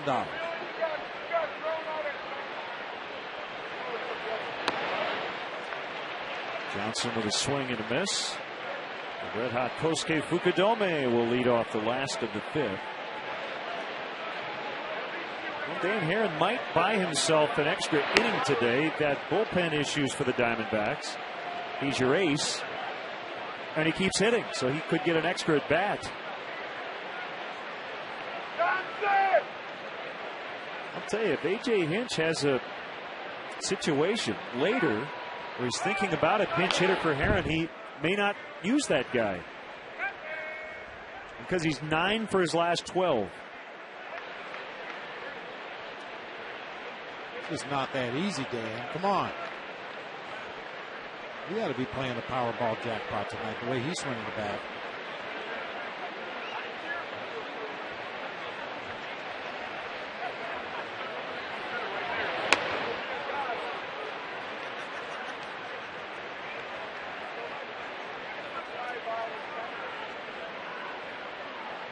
Two to Johnson. Lee playing behind Herron at first. Swing and a miss. He got him on a changeup. Let's step aside and see what's coming up on WGN.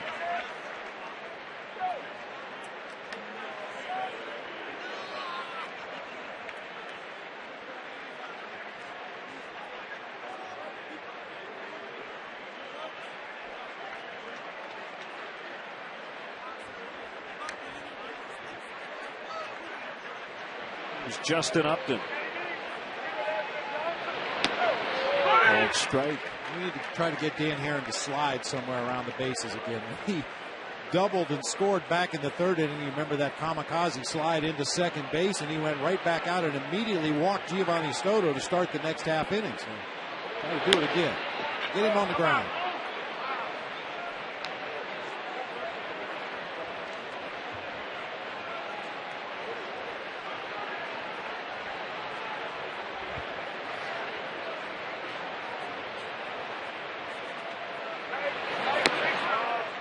Outside 2-1 on Justin Upton, who last year became just the second player at age 21 or younger to hit 300 with 25 homers, 80 RBIs, and 20 steals. The other Hall of Famer, Orlando Cepeda. 3-1, and Silva is visibly upset with Sam Holbrook, who's visibly upset with Silva. It looked like Holbrook was saying, "You can't wave your arms at me," as he waved his arm at Silva. Right. Don't show me up, but I will show you up in a second. I don't think he's got an argument there. That pitch just off the outside corner, maybe down a little bit as well. I mean, there's a right way and a wrong way to ask where a pitch missed, and that's not it for Carlos Silva, obviously. Drive to deep right. Fukudome goes back on it, and this ball is going to get out into the basket. A 2-run homer. So Upton took advantage of his 3-1 count, and that's his first career homer against the Cubs. Giovanni Soto needs to go out there and talk to Carlos Silva right now to keep him away from the home plate umpire. It looks like Silva's got it under control pretty good right there, but after missing on the pitch before, he was obviously upset, then gives up a home run on the next pitch. You want to make sure your starter stays in the ball game. Not a bad pitch at the knees near the outside corner. Upton with that very stiff swing managed to drive that ball just into the basket in right field. Larry Rothschild out to chat with Silva. Upton into this game was hitting under 200 against the Cubs. And we mentioned Mark Reynolds was at 138. But they have both connected on go-ahead home runs. And Sam Holbrook and Larry Rothschild exchanging non-pleasantries.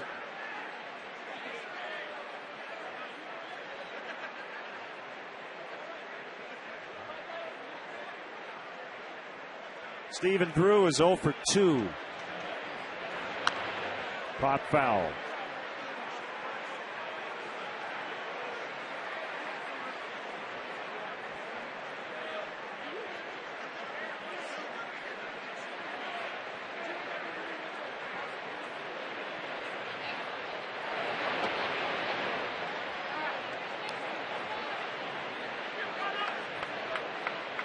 We've seen at least one run in each of the last 5 half innings.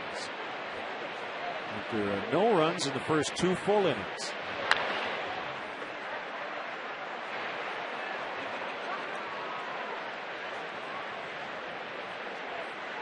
A lot of baseball left to play here today. Conditions have not changed. Wind still blowing out. A very favorable day for the hitters.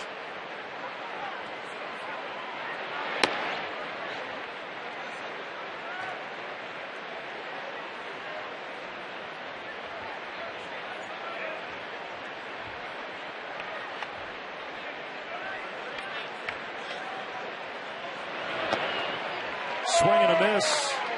Strike 3. He's got 2 swinging strikeouts on his changeup in this inning. That's been a really good pitch for him, Len. A couple of starts ago, he had an issue with his right wrist, and it really bothered him to throw his slider.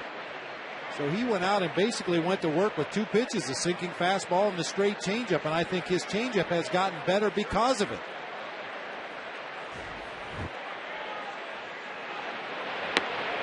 Another one there. Well, as you said, if Mark Reynolds does not hit a home run, it's not because he doesn't try on just about every swing. Rarely cuts down with 2 strikes.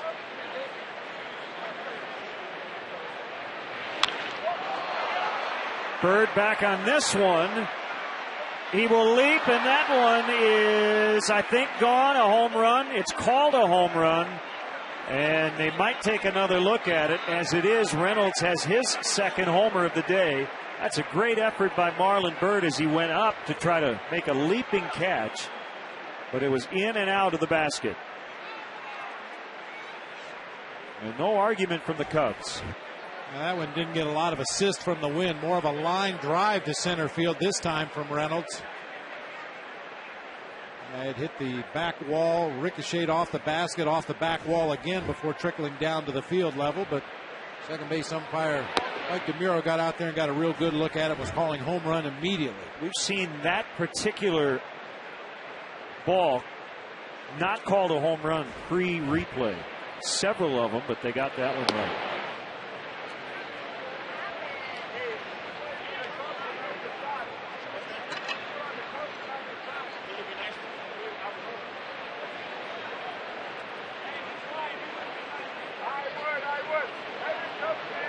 With 2-0 to LaRoche.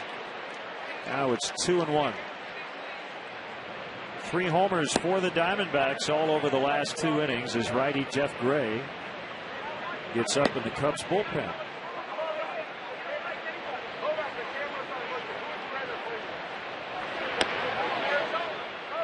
And don't forget how this inning started with the pitcher Dan Herron down in the count, 1-2, singling into center.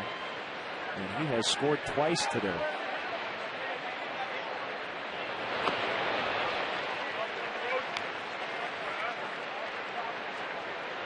So he's given up 2, and he's helped the Diamondbacks get 2.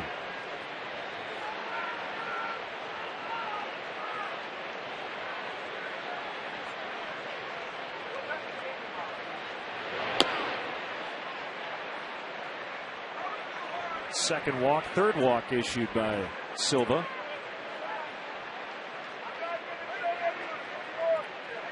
Well, we mentioned the fact that when Silva came off the mound in the top half of the 4th after striking out Chris Snyder, a funny reaction, kind of took off his glove, grabbed at his lower back, looked back at the mound as he walked off the field.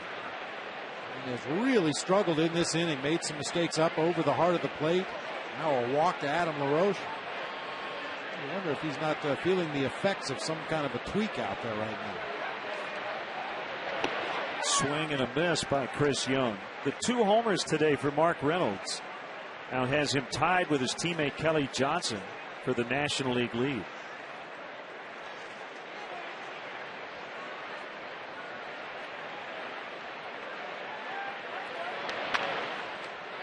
Right back to Silva. And the inning is over. They get 3 on 2 home runs, and it's now 5-2 Arizona.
Grab the lead in terms of hottest Cub at the moment. 2 doubles in the ball game. Find out more of what's possible at att.com. AT&T, rethink possible. 2 homers in the set for Kosuke.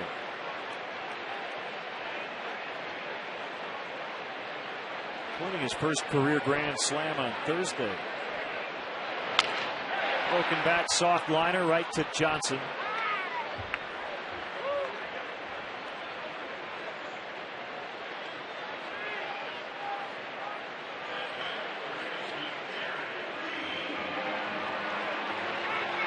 It's trailing by 3.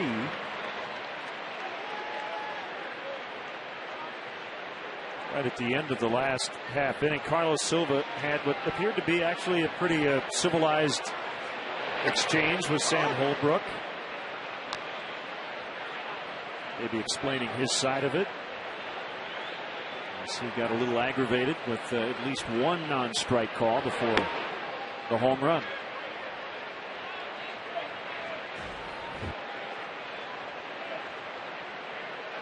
I've said it before, there's a right way and a wrong way to do it, and most umpires will give you an explanation of why they call a certain pitch a ball or why they call a certain pitch a strike if you approach him in a civilized manner as Carlos Silva did. There's no yelling, no voices raised, no flapping of arms or anything like that, just a very calm, casual conversation as Silva walked off the mound. And he's probably got a better idea of what Sam Holbrook expects as far as the strike zone today.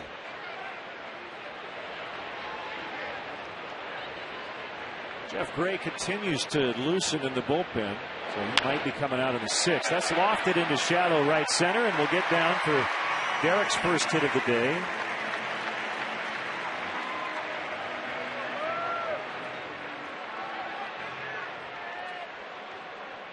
You never know which at bat's the one that's going to get you jump started. Hopefully that's the one for Derek Lee. Just reached out there, poked that ball into shallow right center field. Sometimes it's a line drive, sometimes it's an infield grounder that you get a hit on and turns your fortunes in the right direction.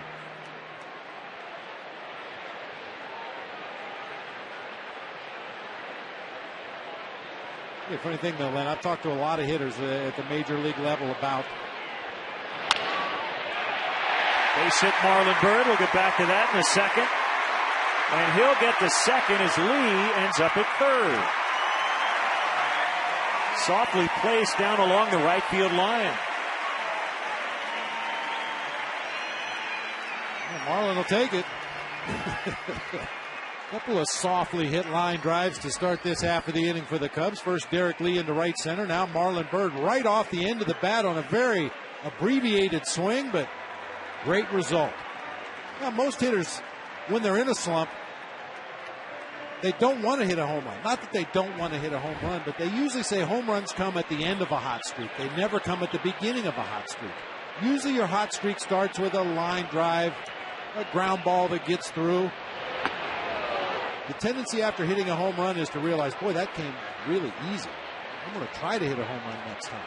I hit that ball 400 feet, wasn't even trying to. Now that's usually when you get in your troubles and when slumps start. So hitters all the time talk about home runs ending hot streaks rather than starting hot streaks.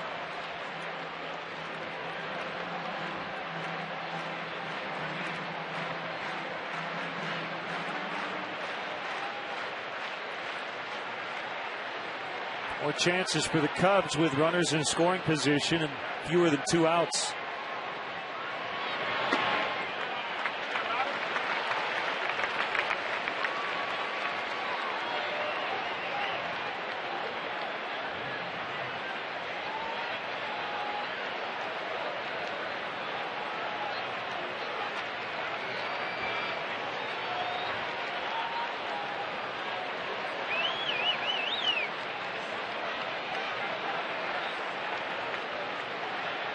Taking his time with runners on base.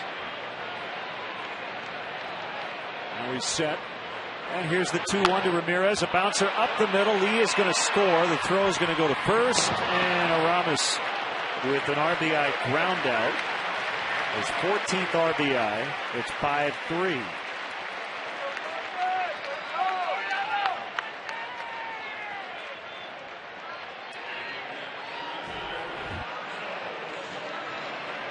Cut fastball that hung up over the inside part of the plate. Ramirez kind of got jammed with that pitch, but able to fight it back up the middle of the field. Ground ball produces a run and moves Marlon Byrd to third base with 2 outs.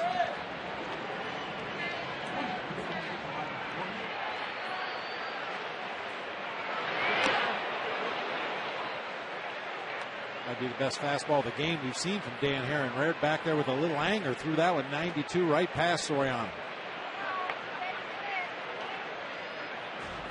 Throwing a lot more cut fastballs, a couple of 2-seamers, but that time just a simply hard ball 4-seamer. Got in on the hands of Soriano, who pops it up. Reynolds will catch it in foul territory. They get 1 on a couple of hits. It's 5-3 Arizona after 5.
With Lou Piniella, log on to WGNTV.com right now. Click on the WGN Sports Game Zone banner. You can banter all you want to connect to all the up-to-the-minute stats and info while you're watching at home. Or you can announce like that guy. Game Zone sponsored by The Great Escape, pools, patio and play sets, hot tubs, and more. Casper spelled backwards is Repsack.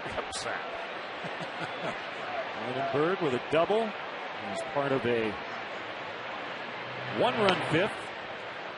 Get the Cubs back within 2. Cubs have gone from Silva to Gray in this one on the mound. Season high 5 runs allowed by Carlos Silva. Now it's Jeff Gray pitching to Gerardo Parra, who promptly singles into left. Second hit of the game for Parr. I'll tell you what, Len, he is a pretty solid 4th outfielder. In limited playing time last year, he was only in 120 games. He hit .290, drove in 60 runs. He's a pretty solid defensive outfield on the corners. I mean, with Young and Upton and the soon-to-return Connor Jackson, their starting outfield is pretty well set, but should any of those guys stumble or fall prey to injury, Parra is a pretty good 4th outfielder to plug in. Cole Gillespie's had a couple of 2-hit games in this series. 1 strike on Snyder. Sean Marshall is up. And that guy again is on deck. The pitcher Dan Herron already 2 for 2. Kicks away from Soto and allows Parra to get into scoring position.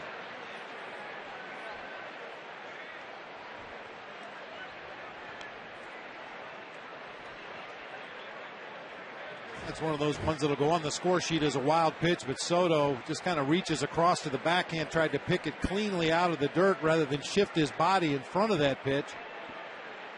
No question it was a dirt. It will be a wild pitch. It should be a wild pitch, but we've seen better efforts than that from Gio on those wide ones.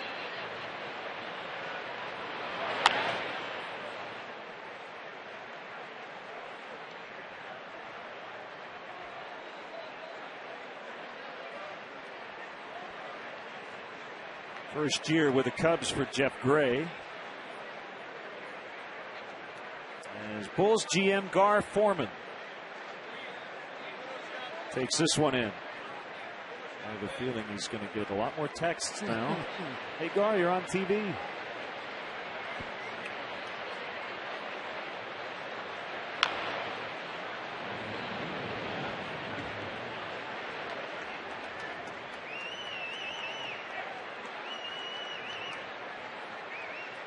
Tianis, camera guy down there in the dugout, wanted that ball from Bo Porter.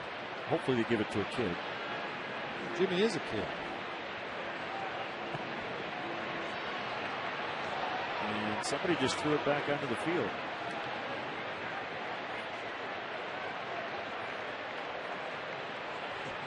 Maybe that one got out of the bullpen. Not quite sure. I think it came from that young man right there. He Hold it, buddy. Trying to withhold the tradition of throwing it back, but didn't quite grasp the theory there.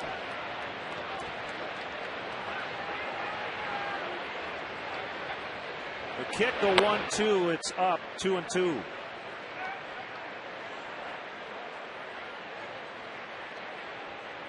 Rough year for Snyder last year, as Bob mentioned. Bothered by injury. 2 DL stints because of lower back problems. He eventually had surgery. He's getting most of the time this year with Miguel Montero on the shelf. Montero had right knee surgery.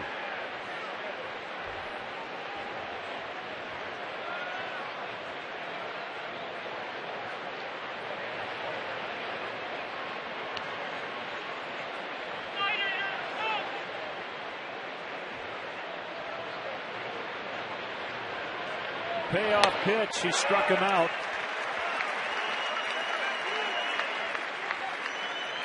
Snyder struck out all 3 times.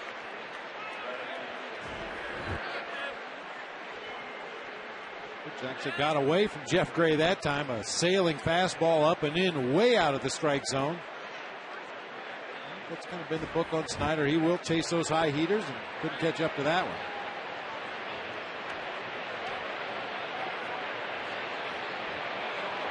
Got a base open. You would you? No, never.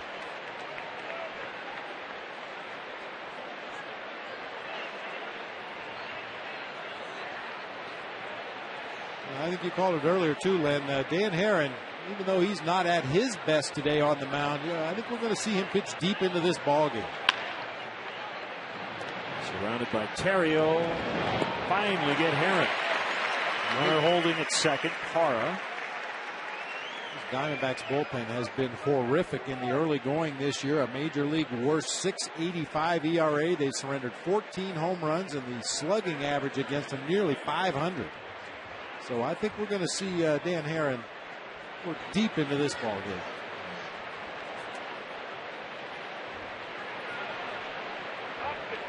He's in 92 pitches through 5, so he has labored at times. And he's kept the ball in the ballpark. Carlos Silva gave up 3 homers.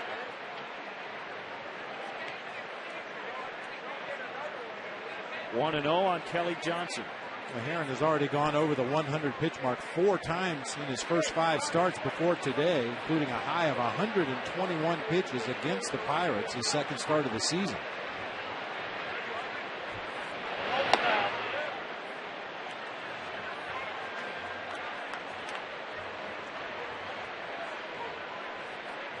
He's trying to get out of an offensive funk. He's 0 for his last 1.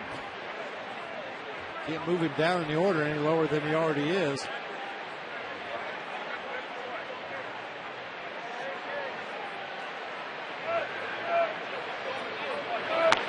Three 3-0 on Johnson.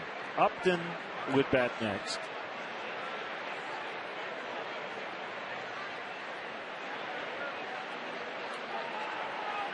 You see that split between the average and the on base. That means he's a patient hitter.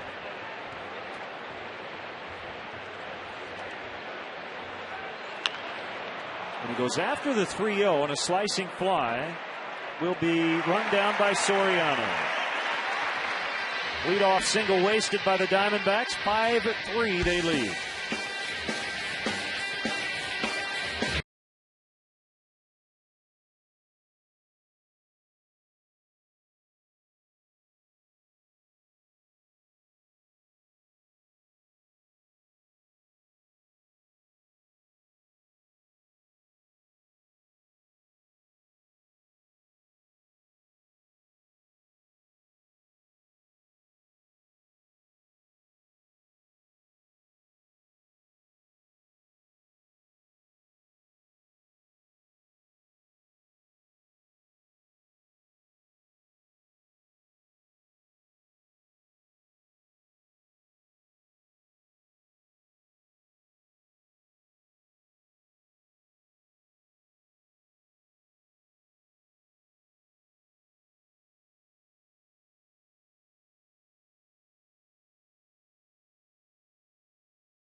The Bud Light Batter's Eye in center field, offering a spectacular view and catered service for groups of 75 to 100. The Bud Light Batter's Eye is a great option for entertaining in Chicago's unpredictable spring weather and is also available for non-game day functions. To book your date or for more information, visit Cubs.com/suites or call 773-404-4200. Great view of Wrigley Field from the batter's eye. Mike Fontenot takes strike one, bottom six, 5-3 Arizona. Soto to follow, and then a pinch hitter for Gray, who worked the scoreless top of the sixth. Up and in, 1-1.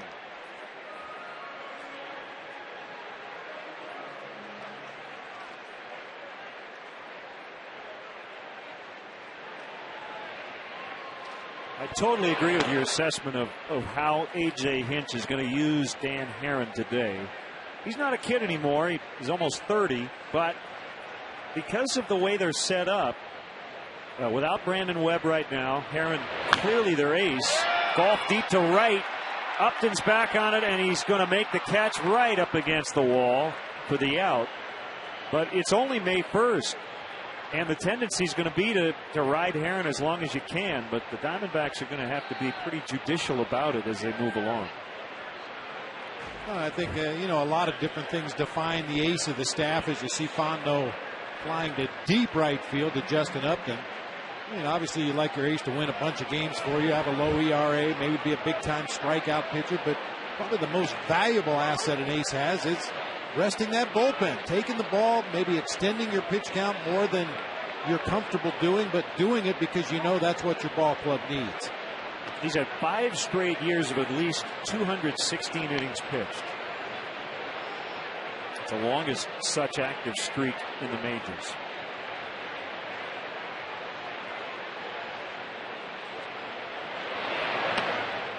I think that was the most underrated facet of Greg Maddox's career, is that he never got hurt. He made a couple of DL stints in his long major league career. You could count on him every 5 days. And we've talked about this in the past. I don't ever recall Greg Maddux one time talking about mechanics. It was never about mechanics for Mad Dog. He was wired in tight with his mechanics. He had his arm in the proper throwing slot. He used his legs the way he was supposed to use his legs. Had kind of an unorthodox delivery for a starting pitcher, a very short arm delivery, but never worried about his mechanics. He felt that was going to be there for him every time he took the mound. Chad Tracy on deck. Full count on Soto.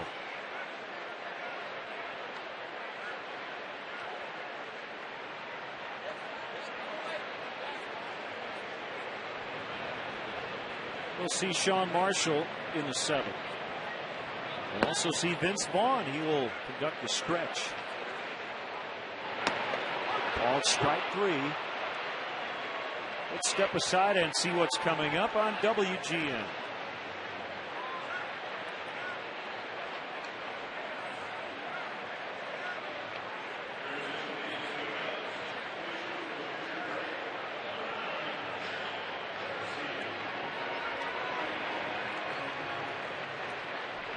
Former Diamondback Chad Tracy's had a tough time getting it going and very limited duty. And as a pinch hitter, this will be his 11th appearance. He's 0 for 9 with a walk. Trying to keep the inning alive. And he does. A base hit to right.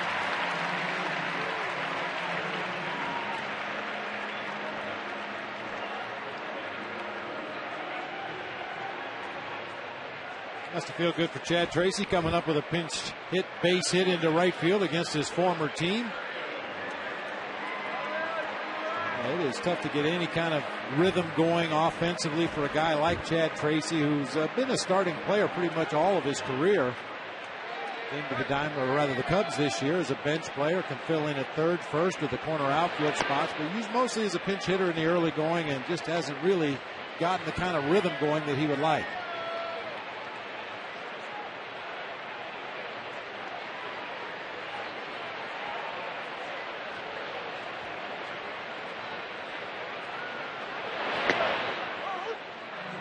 One on Ontario. Tracy not a threat to run. As a pitch count builds, former Cub Bob Howry gets up for the Diamondbacks.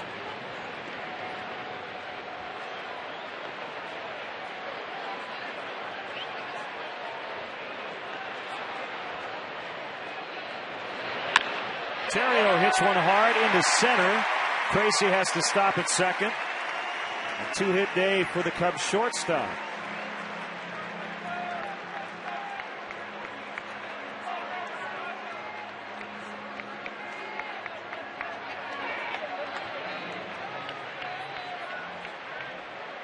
Well, Stottlemyre Jr. is out. They talked to Herron and buy a little time for Bob Howry. He's really cranking it up in the bullpen.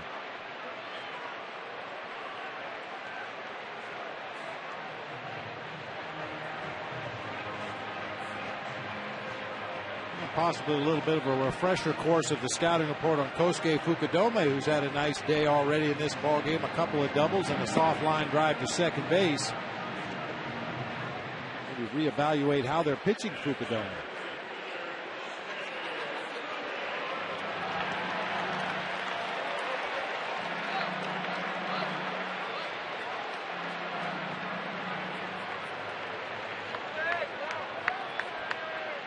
All is starting with a two-out pinch hit single by Chad Tracy. Theriot followed up with a base hit, and now it's Fukudome.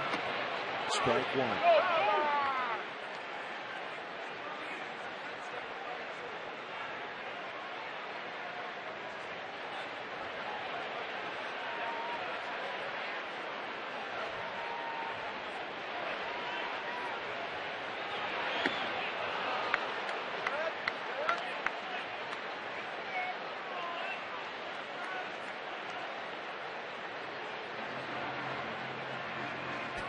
Marlon Byrd can't wait to get into the on-deck circle. He is technically in the hole, but he's right at the top step of the dugout.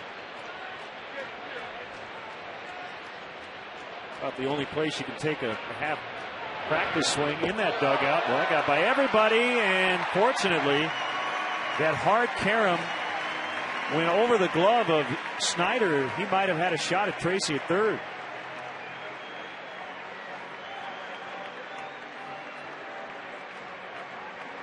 Snyder involved in a game of keep away here. Dan Herron throws one past him. Cross up, obviously. It hits the bricks and gets past him again.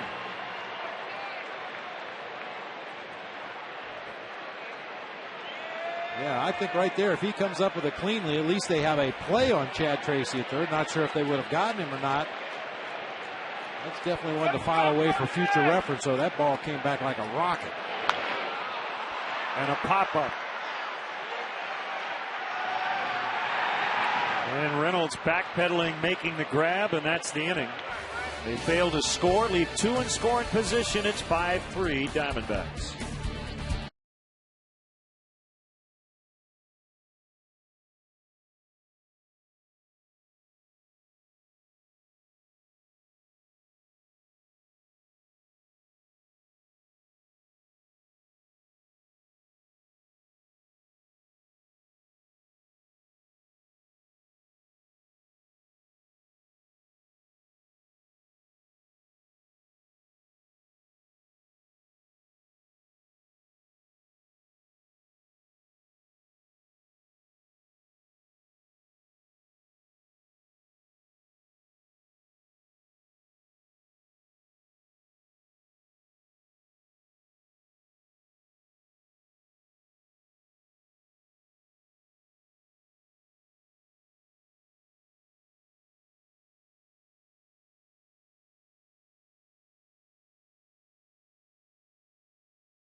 for the Diamondbacks came to the opposite field, just into the basket over the head of Kosuke Fukudome.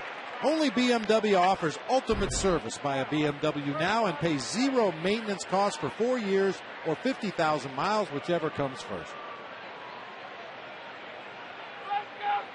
Lefty Sean Marshall is in here in the 7th.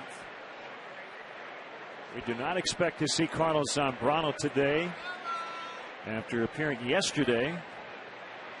And right now the Cubs are trailing. Lou likes to use Z when the Cubs are ahead, but not ready quite yet to go back-to-back. 1-0 the count on Upton.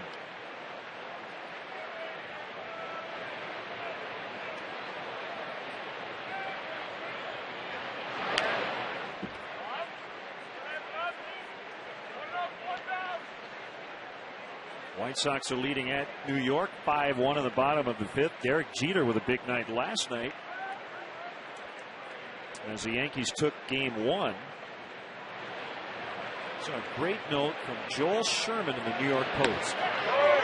Ken Griffey Jr., when Derek Jeter made his major league debut in 1995, had almost 1,000 hits. 998 hits. All right. Griffey is still active. And of course, so is Derek Jeter. They went into the game last night tied in hits, 2,775.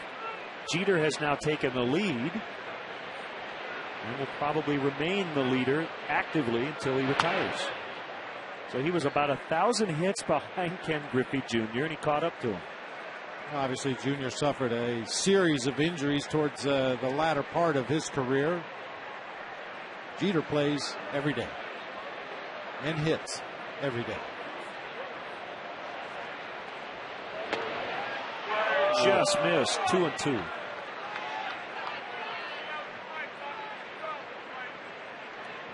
That'll be a strike, doesn't it? Slider.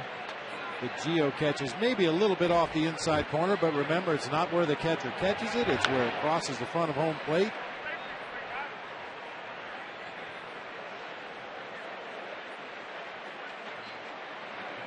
And this is not the kind of hitter you want to have to throw extra pitches to.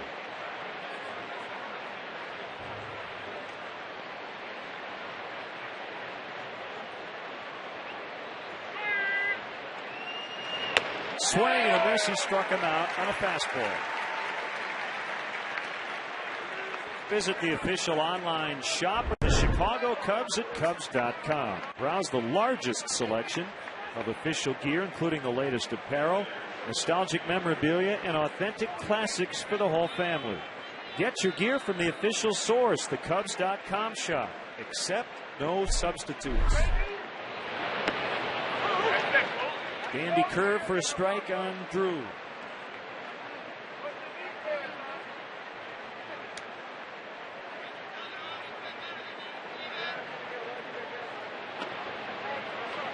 Off the plate inside. Oakland leading at Toronto 4-3 in the top of the 8th. Josh Donaldson with a home run for the A's. His first career home run. And remember, Josh Donaldson was once with the Cubs organization. He was involved in the Rich Harden deal in 2008.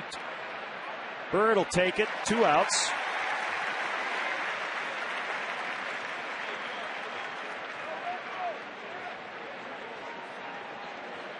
Bob Howry is still up in the Diamondbacks pen, which would lead you to believe he will come in to face the Cubs in the bottom of the 7th.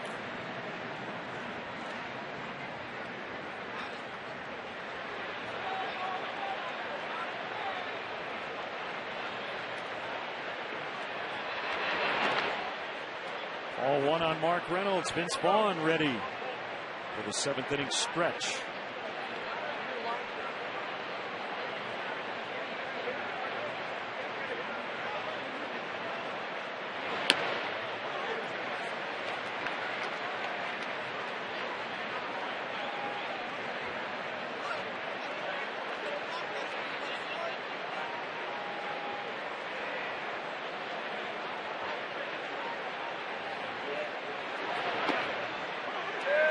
1-2.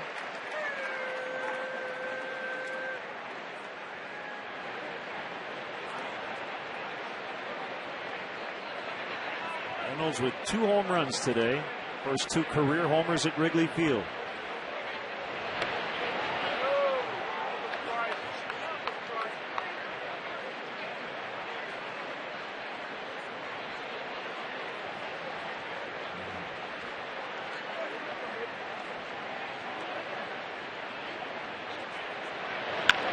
Ground ball, and it's Terrio moving to his left. There's time. He gets Reynolds.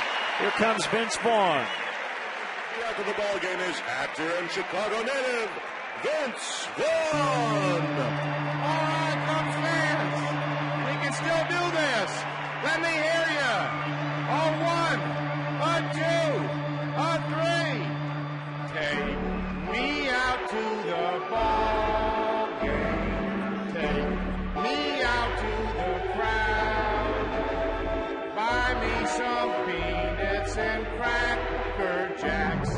I don't care if I ever get back, 'cause it's root for the Cubbies. If they don't win, it's a shame for it. At the old ball game, let's get some runs, let's do this!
Familiar faces now here. Vince Vaughn in the booth and former Cub Bob Howery on the mound. Big sports day for you, Vince. Cubs game and the Hawks tonight. Yeah, I'm hoping Howie had a big night at Tavern last night. Maybe he's a little feeling it this morning. Let's rock him here, huh? Derek Lee takes a patented Bob Howery fastball on the outside corner. Maybe a discotheque in Palatine or Schaumburg. It's unclear. These are his old stopping grounds. You don't know what Howie got into last night. You see 4 homers allowed in under 10 innings for Bob Howery. And we also know the pace of game is going to slow considerably. Bob Howery is not in a hurry to let that ball go. Well, we've had our chances. We need to just capitalize on it now, right? Let's get them. Cubs have had a lot of base runners today against the starter Dan Herron. Now they get into the bullpen.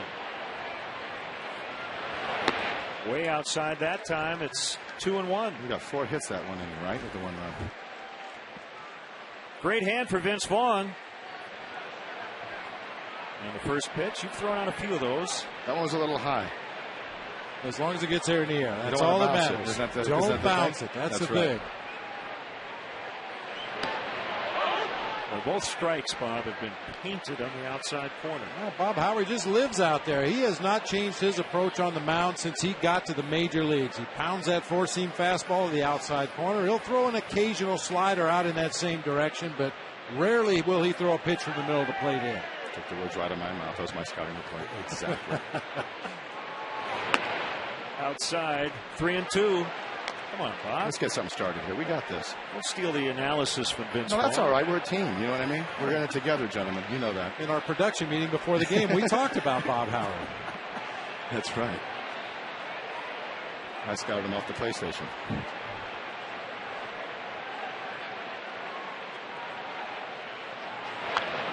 Fouled back. Staying alive. Now, technically, a pitcher is supposed to deliver the ball within 12 seconds of the previous pitch. I think we're going to go over the limit here just a tad.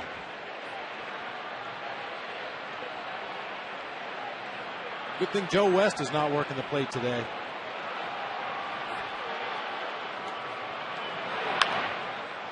Lee pops it up. Shallow right. Upton comes racing in. Ooh, that almost dropped. He had to make a waist-high basket catch. Kelly Johnson didn't stop running until the last possible second. Yeah, one thing we know about Justin Upton, he can cover some ground out there in right field. I mean, infielders are taught to go after everything until you hear the outfielder call you off, but I think you can be pretty sure Justin Upton is going to take anything he can get to out there in shallow right. So, Vince, you're working with Opie, huh? Ron Howard, yeah. It's we're going to film here this summer in Chicago. Kevin James plays in the movie with me, and Jennifer Connelly, I think, is going to do the movie. Winona Ryder. Queen Latifah, I think. Great cast. It's called Cheaters, correct? That's what they're calling it now. Let's go. Here we go. And did he catch it?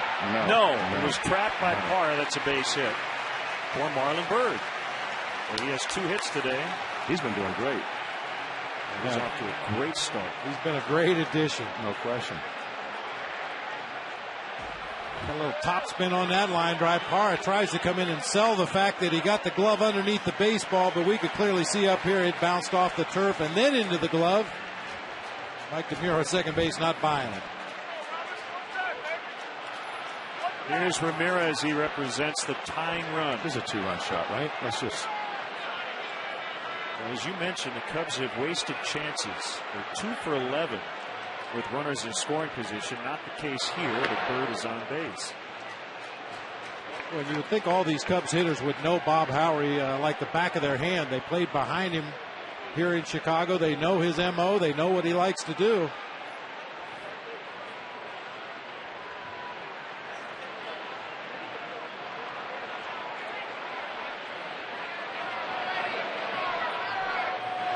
I like it.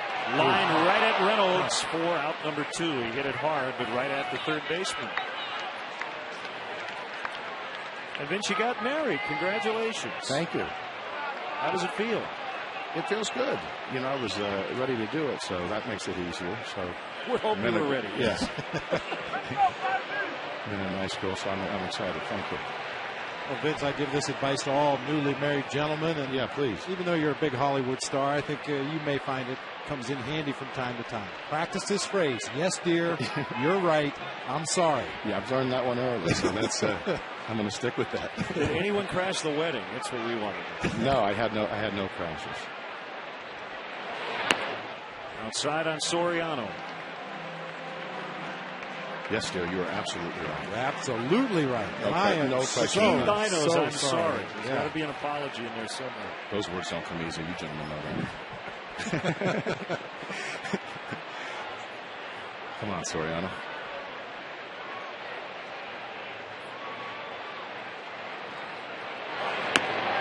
Strike to make it 1-1. 40,368. What you'd have to say is a beautiful day. We haven't seen the sun a whole lot, but remember, it's May 1st. We're just short sleeves. Short sleeves.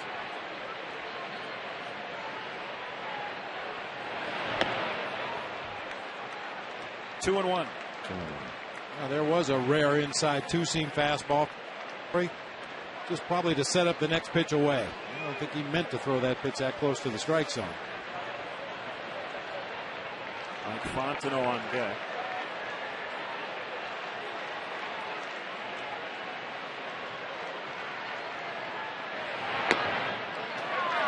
Well, he likes to go to that well often. He missed the outside corner. It's 3-1. Shaping up a little bit. Are you going to be glass side tonight, or are you not quite sure where you're sitting? No, I won't be a glass side, but I'm thankful to be going into it. It'll be fun. Hopefully they can start off the series with a win here at home. A huge day of sports here in Chicago. Yep. It's a strike, 3-2. A couple of the Cubs players had their Blackhawks jerseys on as they walked into the clubhouse today. Justin Berg, James Russell. I'm not sure support. What do you think? Looked like ball 4 to me. Right. But Soriano gets a swing here, 3-2. Let's do it. Bird will be running with the pitch. And here it is. And a deep drive for Soriano. Why not? Why not? And another. Come on, Cubs. Let's go, Cubs. Let's go, baby. Series. Let's go. We're going. For Alfonso Soriano, he ties the game. Boy, that feels great. Come back from yesterday, had that 4-game win streak, took it off, and now here we go, right?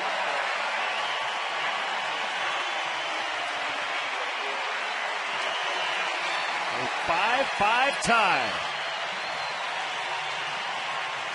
Now I'm kind of glad he called today. Yeah. How quickly I changed. Yeah, the Diamondbacks pitcher's probably saying that pitch before was a ball. Yeah, You should have called a ball. That was a great call. Oh, that is great to see from Fonzie. Another home run allowed by the Diamondbacks bullpen, and Soriano, who won the game yesterday, ties it today. Let's go one more here. Let's get greedy here. And this is where Bob Howard can occasionally have problems against the left-handed hitters. He likes to work down and away to the righties, which is right in a left-handed hitter's wheelhouse. Fondo's got some pop if he can get one of those pitches from the middle of the plate in, down a little bit. Yeah, he does. Give those kids on Waveland something. Action in the bullpen. Juan Gutierrez.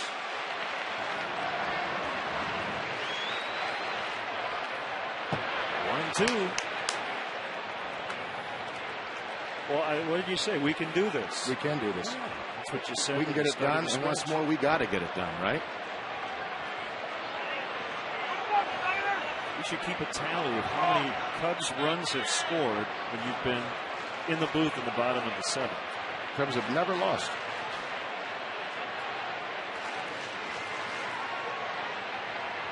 Get one more right here. Swing and a miss. The inning's over, but they do tie it. Vince, as always, thanks for the time. Always great to see you. Pleasure. Great to see you, pal. Thank you. And I'll remember your words of advice, so thank you.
A game-tying two-run homer. We've seen him be patient, work deep counts.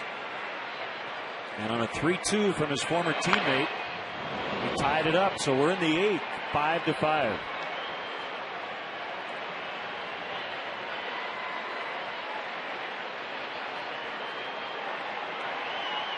Howie not happy. And the Diamondbacks bullpen continues to surrender home runs. 0-2 to Adam LaRoche. Sean Marshall worked the quick 1-2-3-7.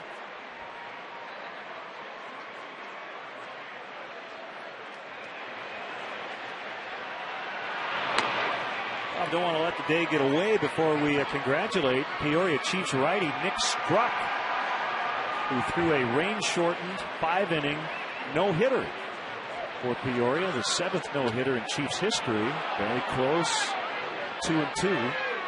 A 4-0 win over Clinton as the Chiefs improved to 10-0 at home. Chiefs are rolling. Ground ball to first.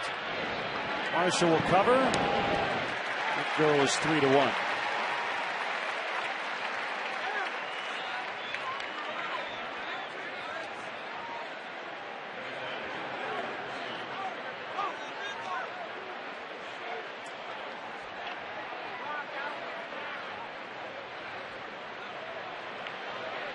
So 14 home runs combined in this series, which is not a big surprise considering the wind has done nothing but blow straight out for the most part.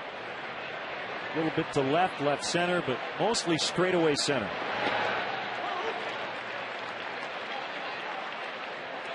And there have been a couple of the 14 home runs that were definitely wind aided, barely got up into the basket, but there's been a couple of them that didn't need any help from the wind either. Young has reached twice. So the flags all pointing toward the northeast.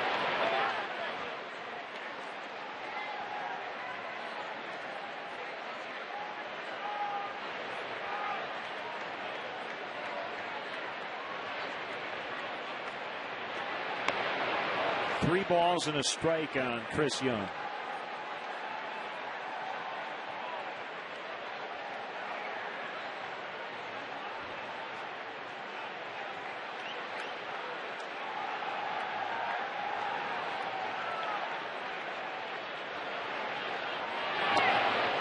Called strike. Well, I guess not. It was 3-1, and Sam Holbrook was ringing up Chris Young, and he said, "Oh, my bad. It's only 3-2." He's just practicing for this next pitch. I thought it was a little odd. A little premature here, Sam. Nice pitch. Backdoor slider.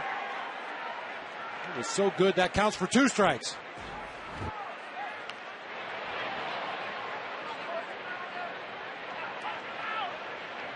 That's a good head of hair right there. Yes, it is.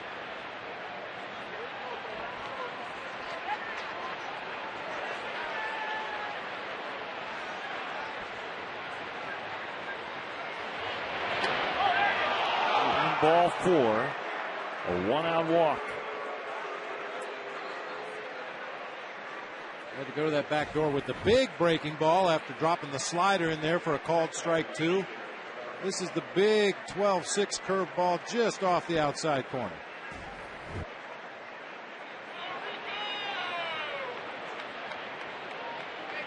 Zaro with 2 singles and 3 tries. I was going to say, see if the Diamondbacks are still going to try to be aggressive on the bases. Although Silva, the sinker baller, out of the game at this point. Speculated perhaps that's why they were so aggressive early in the game. Chris Young, base stealing speed on it first now.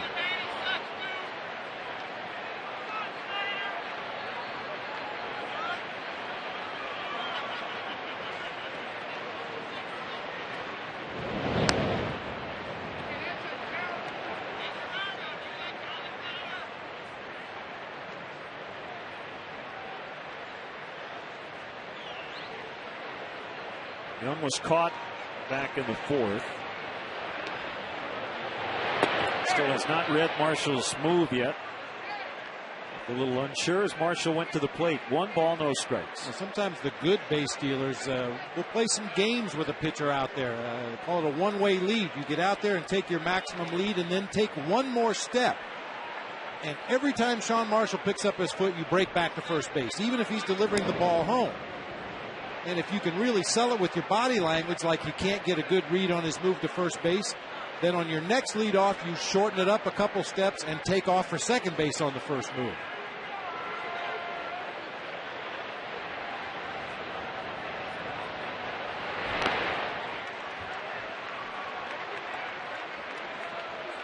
Justin Berg is up in the Cubs bullpen. Snyder, the catcher, is on deck. He struck out all 3 times against right-handed pitchers.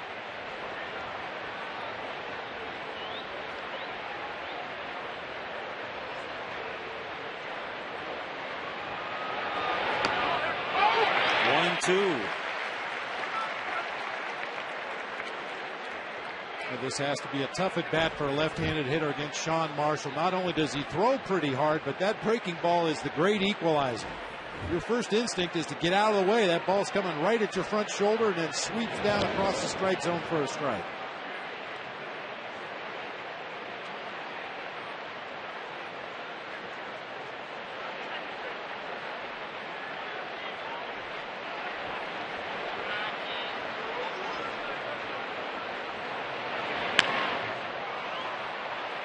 Soriano in, now back, and he has it.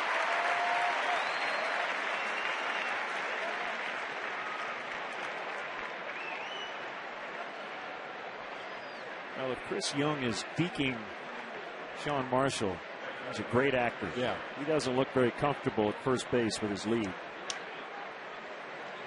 Every pitch, his first move was back to first. Some players are very good at that, though. I think back to my playing days against the Dodgers. Pedro Guerrero, a great hitting first baseman, was at the plate one time on a 3-0 count, looked down to third base coach Joey Amalfitano, and then in disbelief told the third base coach, go through him again. So Amalfitano went through the signs again, and Pedro got back in the box swearing to himself, I can't believe they're making me take 3-0. So, being the dumb catcher I was, I hung down the sign for a fastball down the middle of the plate, and he hit it in the seats. Set me up once.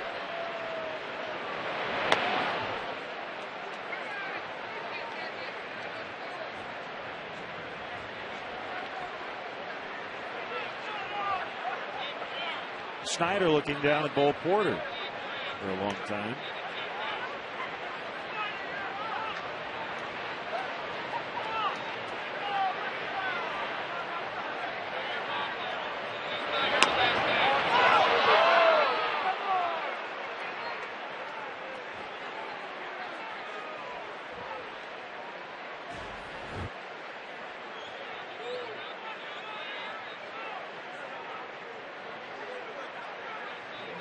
Tough to determine from that angle whether that ball got all the way back to the outside corner or not.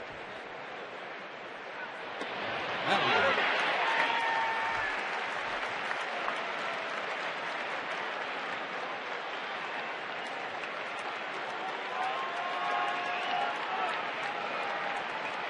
As good as that breaking ball is from Sean Marshall, I think in this particular at bat, a high fastball would probably get a swing and a miss from Chris Snyder.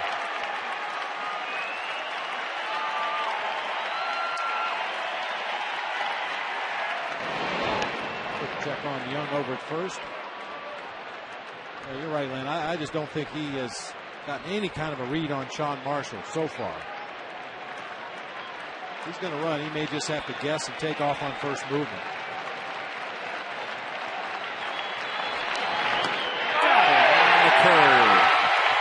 So Snyder frozen, bottom 8, 5-5.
First career homer for Justin Upton against the Cubs.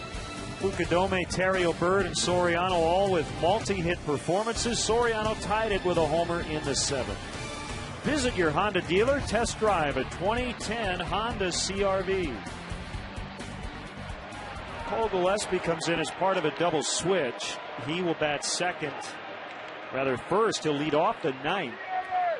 And Juan Gutierrez put in that 7th spot, vacated by Gerardo Parra.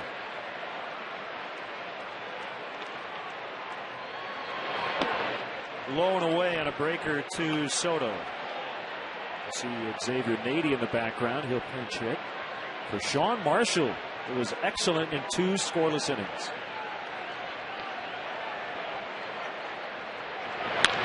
Ground ball up the middle. Base hit for Soto.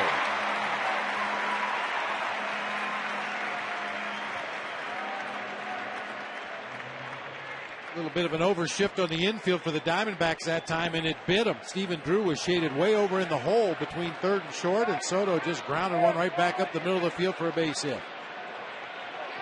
We'll get a pinch runner, Tyler Colvin, for Soto, and it won't be Nady. Instead, it'll be the Cubs' best bunter, Ryan Dempster.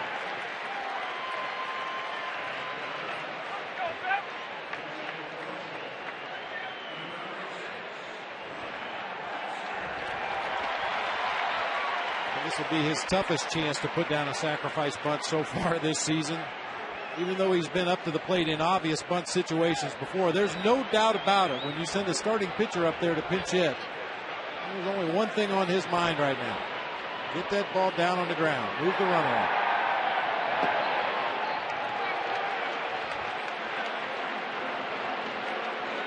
Well, I like this move, Len, especially in a 5-5 ball game with a short bench. As it stands now, Lou has Nady, Baker, and Hill available off the bench. You never know how many innings this game is going to go. You'd like to win it in regulation, and that's what they're going to try to do here by moving Colvin up into scoring position. He pops up the bunt attempt, and LaRoche will make the catch.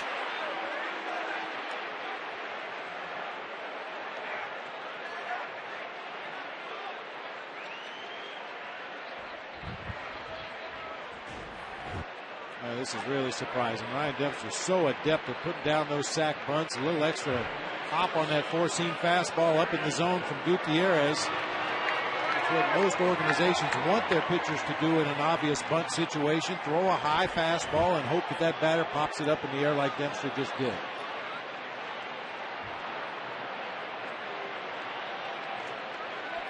Here's Terrio with 1 out. Colvin still at first.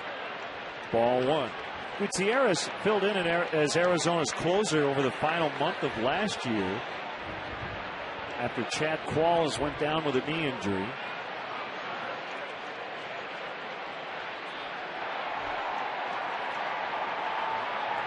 And he went 9 for 10 and saved chances. Colvin's going to end up at second anyway, as that was airmailed by Gutierrez.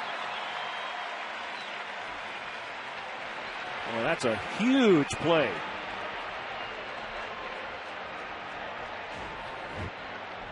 It makes Ryan Dempster feel a little better about himself as Gutierrez just airmails everybody. Colvin will easily move on up to second base here.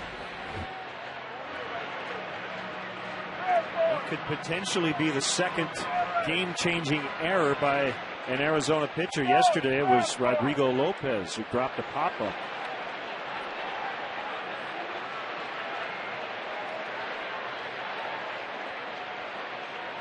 Five errors now for the Diamondbacks over the last 2 days.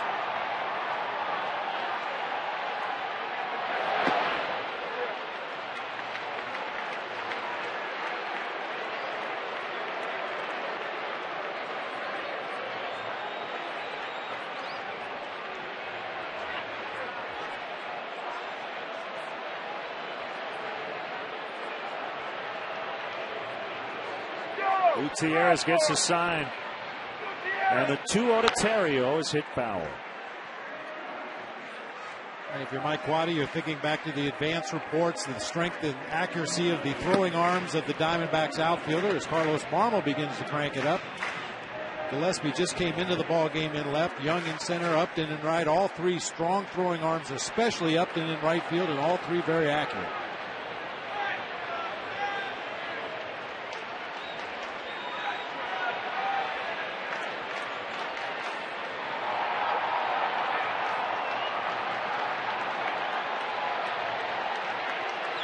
Kick in the 2-1. 3-1.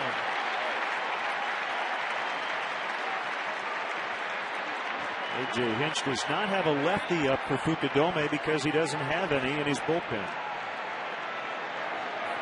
With nobody loosening, this is Gutierrez's inning.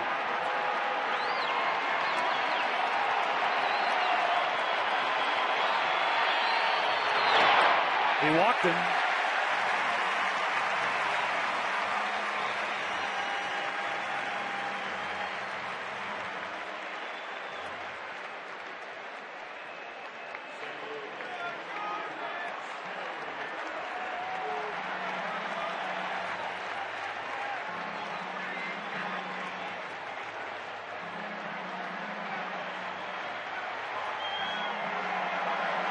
And again, Marlon Byrd can't wait to hit. If that pitcher takes a peek over into the on-deck circle, you can't help but see the in-the-hole hitter standing there with his helmet and his bat. Can't wait to get a rip at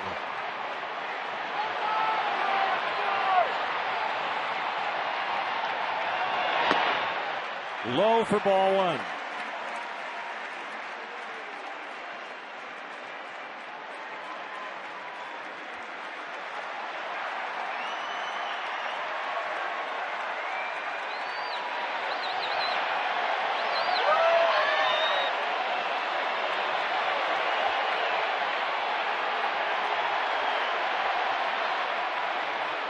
The 1-0 pitch missed again. 2-0. They're doing the wave here at Wrigley Field.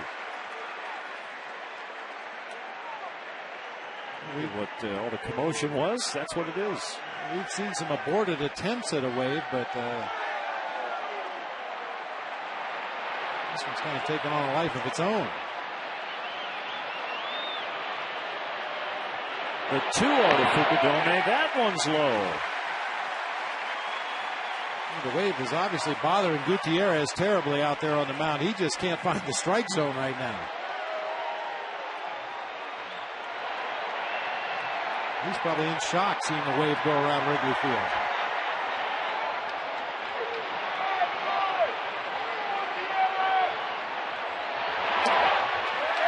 Ball 4 to load him up.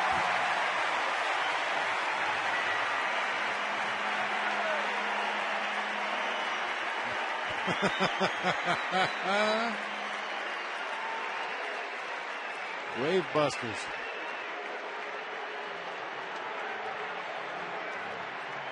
Well, Stottlemyre Jr. will come out. I don't know what else he can say to Gutierrez, but you got to throw strikes. Stop walking, guys.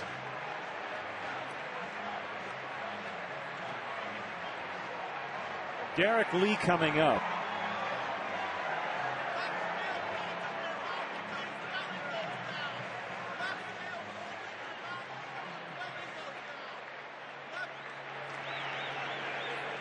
Dan Herron handed the bullpen a 5-3 lead. That evaporated in the 7th, and now in the 8th, the Cubs have the bases loaded with only 1 out. Here we go.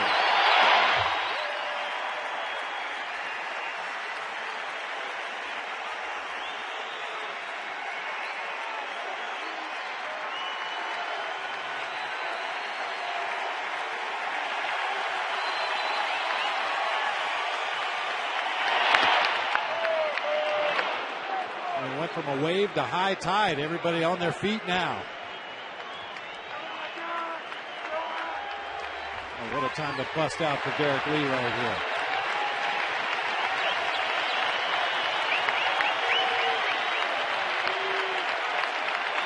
The 1-1 to lead. Ground ball. Base hit. And they're going to get a couple. Colvin is in. Terrio scores. And Derek Lee gives the Cubs a 7-5 lead.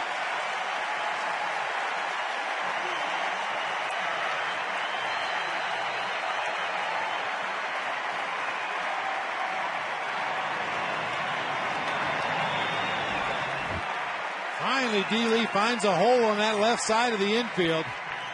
Doesn't always have to be a ball hitting the gap or up in the bleachers. A hard ground ball through that left side of the infield serves the purpose perfectly as the Cubs take a 2-run lead.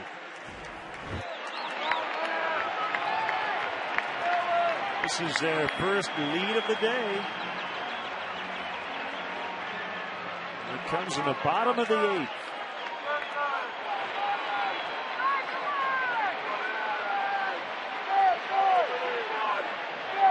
Still only 1 out. Marlon Byrd takes a slider outside.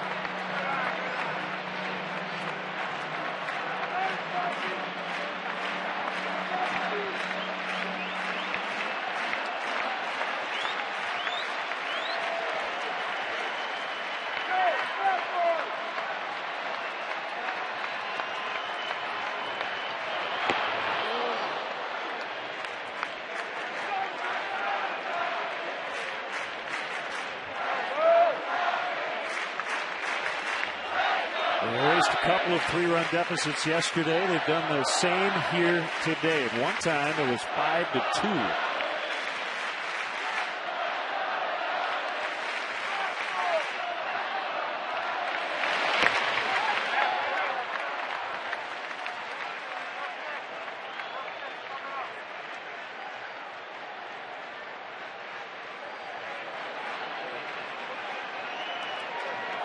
Jay Hinch has seen this movie before. Somebody put gas in the water can. That bullpen comes in there and things start to go haywire in a hurry.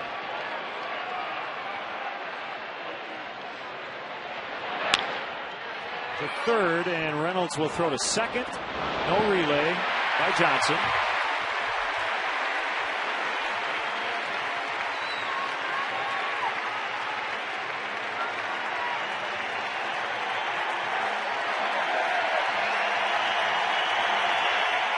Derek gets a standing ovation as he comes back to the dugout. Yeah, part of that recognition for his big 2 RBI base hit, but also part of it for his barrel roll slide at second base to prevent Kelly Johnson from turning that double play. Kind of a slow developing play to begin with, but Derek Lee right there on top of Kelly Johnson. He's got nowhere to go with the baseball but just to hold on. We've seen more double plays broken up at second base in the first month of this season than we did all year last year, and I think that's a direct reflection of Marlon Byrd's influence on this team.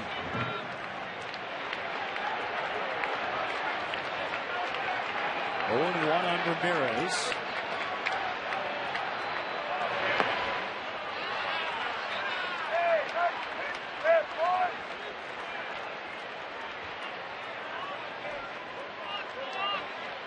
Jonathan Veramis, the bat boy today. Cubs excellent clubhouse guys. Double flap helmet.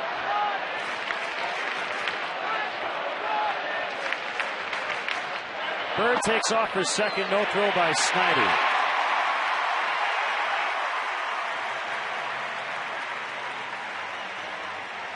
We gave you some numbers earlier in the ball game about this Diamondbacks bullpen, the highest ERA in the National League. They've also surrendered a lot of home runs. They've given up 4 runs in under 2 innings today.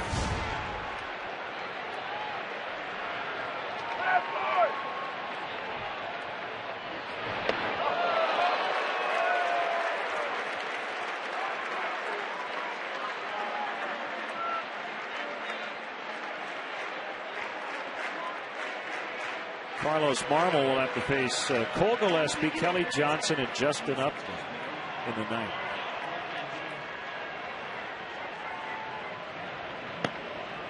We don't need him to the next one.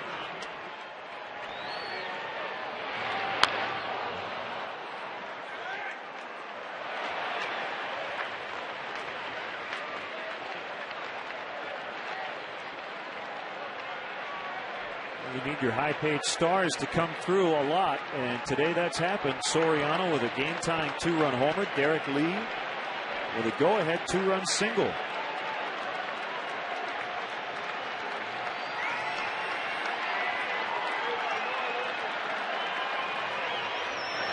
Swing and a miss, strike 3. Off to the 9th we go. Cubs 7, Diamondbacks 5.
The day as Carlos Marmol tries to get the final 3 out, so some changes. Tyler Colvin stays in and plays left for Soriano.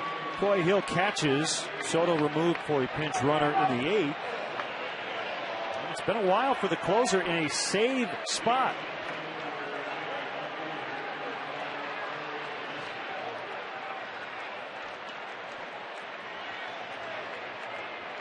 We'll face Cole Gillespie, who bats for the first time. The last time Marmol pitched in a save situation. There's a pitch to Gillespie low and outside. What's going on there? I don't know. That didn't look good. Marmol came hopping off of that mound.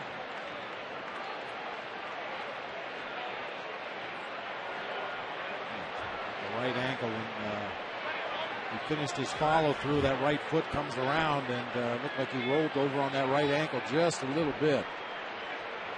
This is his first save chance in a couple of weeks. April 18th.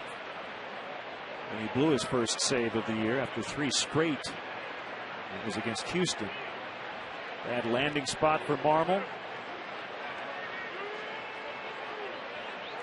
He seems to think he's okay. I'm going to take a couple of warm-up tosses.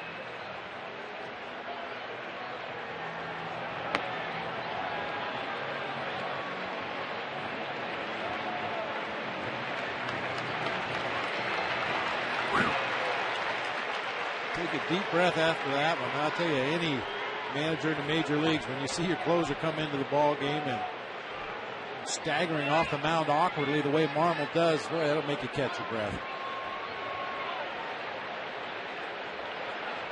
I think we would have seen that guy who has not yet worked in back-to-back games. You want to think about what you have to do if Marmol had injured himself more seriously. 2-0 on Gillespie. Does not want to walk the leadoff man. That would put the tying run at base, on base, with the league's leading home run hitter coming up. 3-0.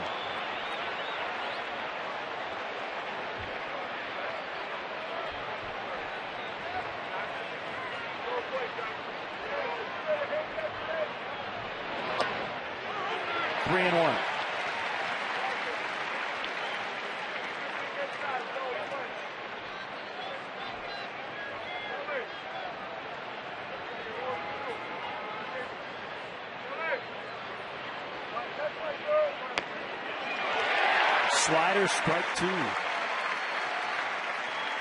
It's remarkable. He's got more confidence that he can throw that slider for strikes when he needs to than his fastball. I believe he's going to throw another one. Cued off the very end of the bat. Gillespie just staying alive.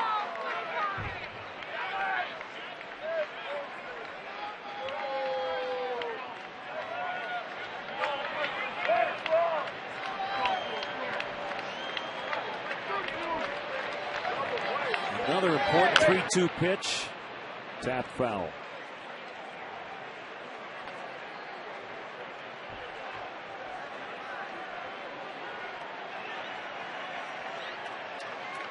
A win would get the Cubs back to within a game of 500 and would give them a chance for a winning homestand tomorrow.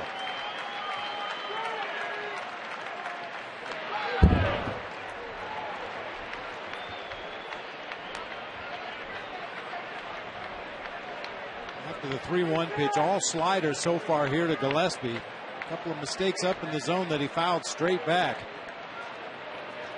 I feel like his fastball, you might be able to sneak it by him, but can you throw a strike or something close? Drifted inside for ball 4.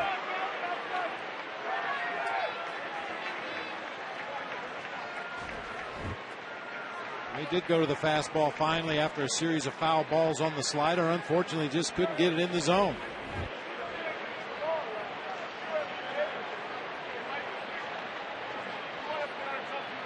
Here's Johnson. He has walked, stolen a base, singled, struck out and flied out. Strike 197. And that's Sizzler from Marmol.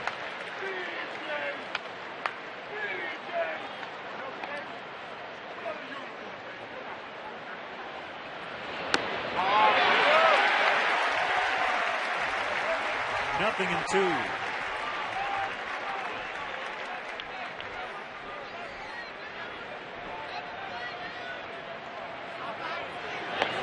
He struck him out on a slider.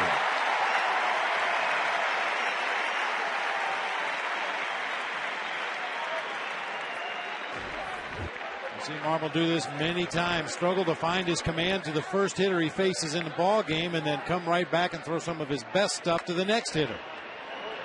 Billy Johnson, the recipient this time. Nasty slider right underneath the bat.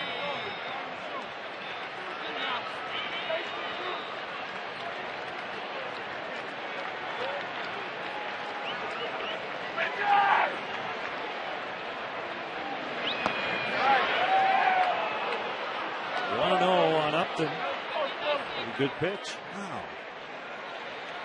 I wonder where that one missed.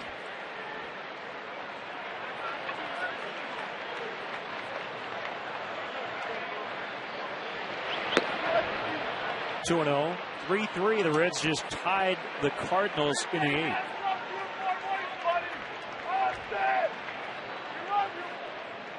That game will be decided by the 2 bullpens.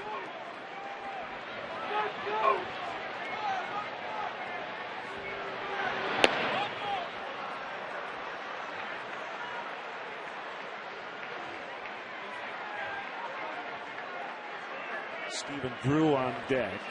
He's batting 3rd today with Upton in that 2-hole. You have to make a good pitch here, 3-0. We talked about it throughout this series with the wind blowing out. Everybody that can go deep is going to get the green light, 3-0. Arnold throws a nasty slider on the outside corner for strike 1. Just in case he was thinking about cherry picking a 3-0 fastball, Carlos tosses him up, throws a slider for a strike.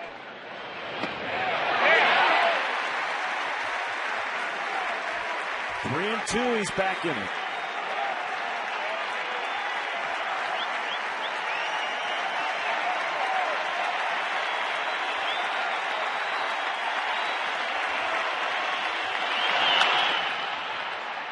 Down the right field line, and Kosuke will not have enough room.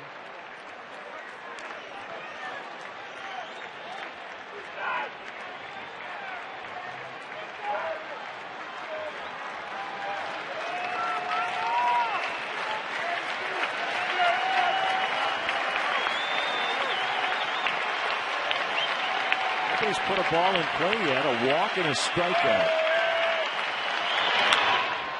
And a line shot, base hit. Gillespie did what he's supposed to do, and that's wait on the line drive, and it went through, and he has to stop at second. The key guy is at first, the tying run.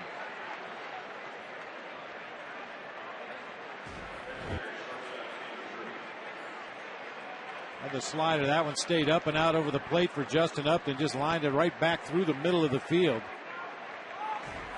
His middle infielders are playing a double play depth, hoping to get that ground ball, and unfortunately they just didn't give Mike Crondo enough range to get over there and make the play on that line drive. Fastball strike to Drew. There's nothing out of 4 today. 4 hits over the previous 2 days.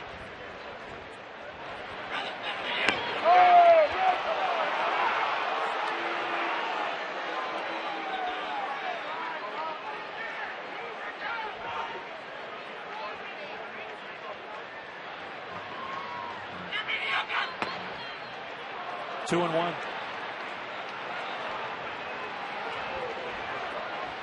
Now, Drew, really the only Diamondbacks hitter in the lineup today that's had any measure of success whatsoever against Carlos Marmol. He's 2 for 5 with a double and a triple. However, he struck out twice.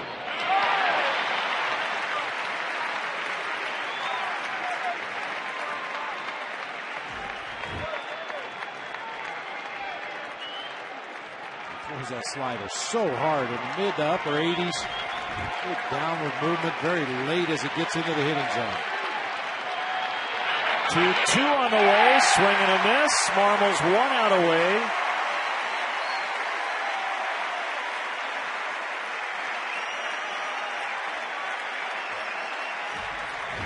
Just a filthy slider once again.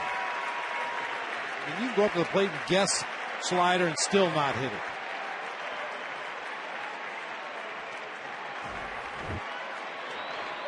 Troy Hill's going to come out and chat with Carlos as Mark Reynolds comes up. The numbers are a little deceiving. Reynolds 0 for 5 against Marmol with a walk and 5 strikeouts, but he also hit a huge home run in the playoffs off Marmol in Phoenix in 07. A game winner in game 1.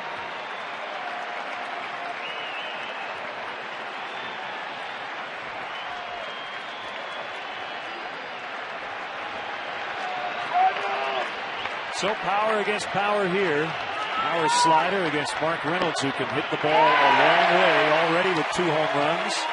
1 strike.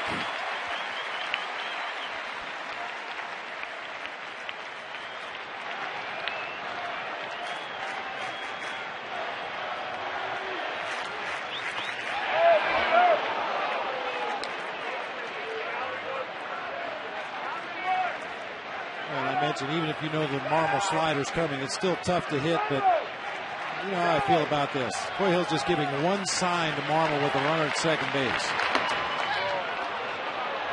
I haven't seen any indication that Cole Gillespie, the runner out there, is tipping anything to Mark Reynolds, but why take a chance?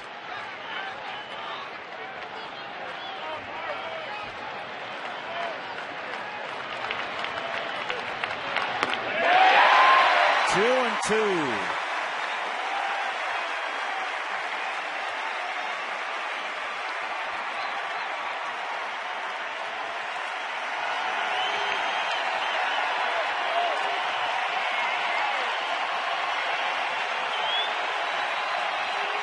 The pitch. It's full 3-2.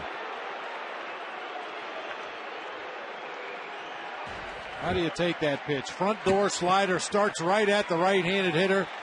Trying to work its way back to that inside corner. Just didn't quite get there. Runners will go. Here it is. Pop foul out of play. Anything in the gap will probably tie it with the way Upton runs. And with that in mind, the Cubs outfield is playing with their heels on the warning track all the way around. They give up a bloop single. That'll take away an extra base hit. Another 3-2 to Reynolds. Ball 4. On another close one, LaRoche comes up with the bags full. And this long inning continues. And it was low, no question.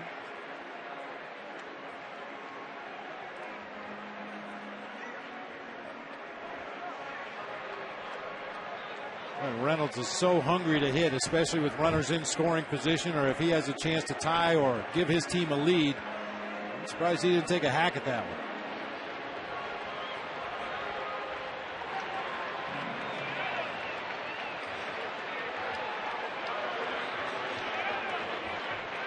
Well, LaRoche with no previous success against Marmol. Let's hope that trend continues. There's a 32nd pitch of the inning. Pop foul. And out of play.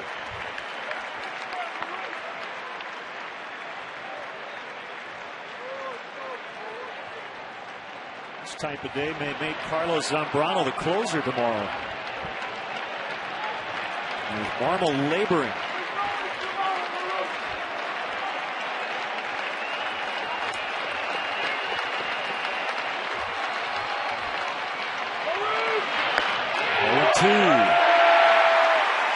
Just in case John Grabo is playing catch.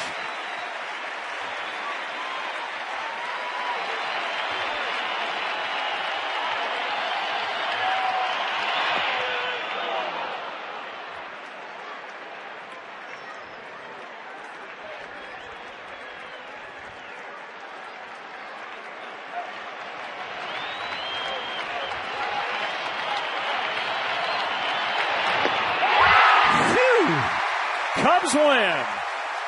Marmol loads him up. A single and a couple of walks, but he gets out of it. Gets his first save in a while. Derek Lee, the game-winning hit. And the Cubs hold on 7-5.